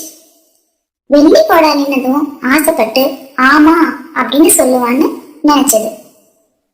ஆனா நேர்மையான மரம் வெட்டி கொஞ்சம் கூட தயங்காம இது என்னோடது இல்ல அப்படின்னு சொன்னான். சரி, இன்னும் இவனை சோதிச்சு பார்க்கலாம் அப்படின்னு நினைச்ச தேவதை மறுபடியும் ஆத்துல மூழ்கி பல பலன் இருக்கிற தங்கத்தால் ஆன கோடாலிய எடுத்துட்டு வந்தது. ஒரு சமயம் தங்கத்தை பார்த்தா சபலப்பட்டு ஆமான்னு சொல்லிடுவான் அப்படின்னு தேவதை நினைச்சது. ஆனா நேர்மை தவறாத மரம் வெட்டி ஆசைப்படாம இதுவும் என்னோடது இல்ல அப்படின்னு உறுதியா சொன்னான். சரின்னு தேவதை மறுபடியும் நீர்ல மூழ்கி மரம் வெட்டி தொலைச்ச இரும்பு கோடாலியை எடுத்துட்டு வந்தது. மரம் வெட்டி மகிழ்ச்சியோட இதுதான் என் கோடாலி அப்படின்னு சொன்னான். ஏழையா இருந்தாலும் பிற பொருட்களுக்கு ஆசைப்படாது நேர்மையுடன் நடந்து கொண்ட மரம் வெட்டியை பார்த்து தேவதை ரொம்ப சந்தோஷப்பட்டுச்சு. நீ நல்லவன், இந்தா இது என்னோட பரிசு, இந்த 3 கோடாலியும் நீயே வச்சுக்கோ அப்படின்னு வெள்ளி, தங்கம், இரும்பு இந்த 3 கோடாலியும் அவனுக்கு பரிசா கொடுத்தது. இதுல இருந்து நம்ம என்ன தெரிஞ்சுக்கணும்னா, வறுமையிலும் நேர்மையா இருக்கணும், அதிக ஆசைப்படக்கூடாது, பொய் சொல்லக்கூடாது. இப்படி மரம் வெட்டி நற்குணமுடன் இருந்ததால வனதேவதை அவனுக்கு பரிசளித்தது. நாமளும் இப்படி இருக்க வேண்டும் அல்லவா?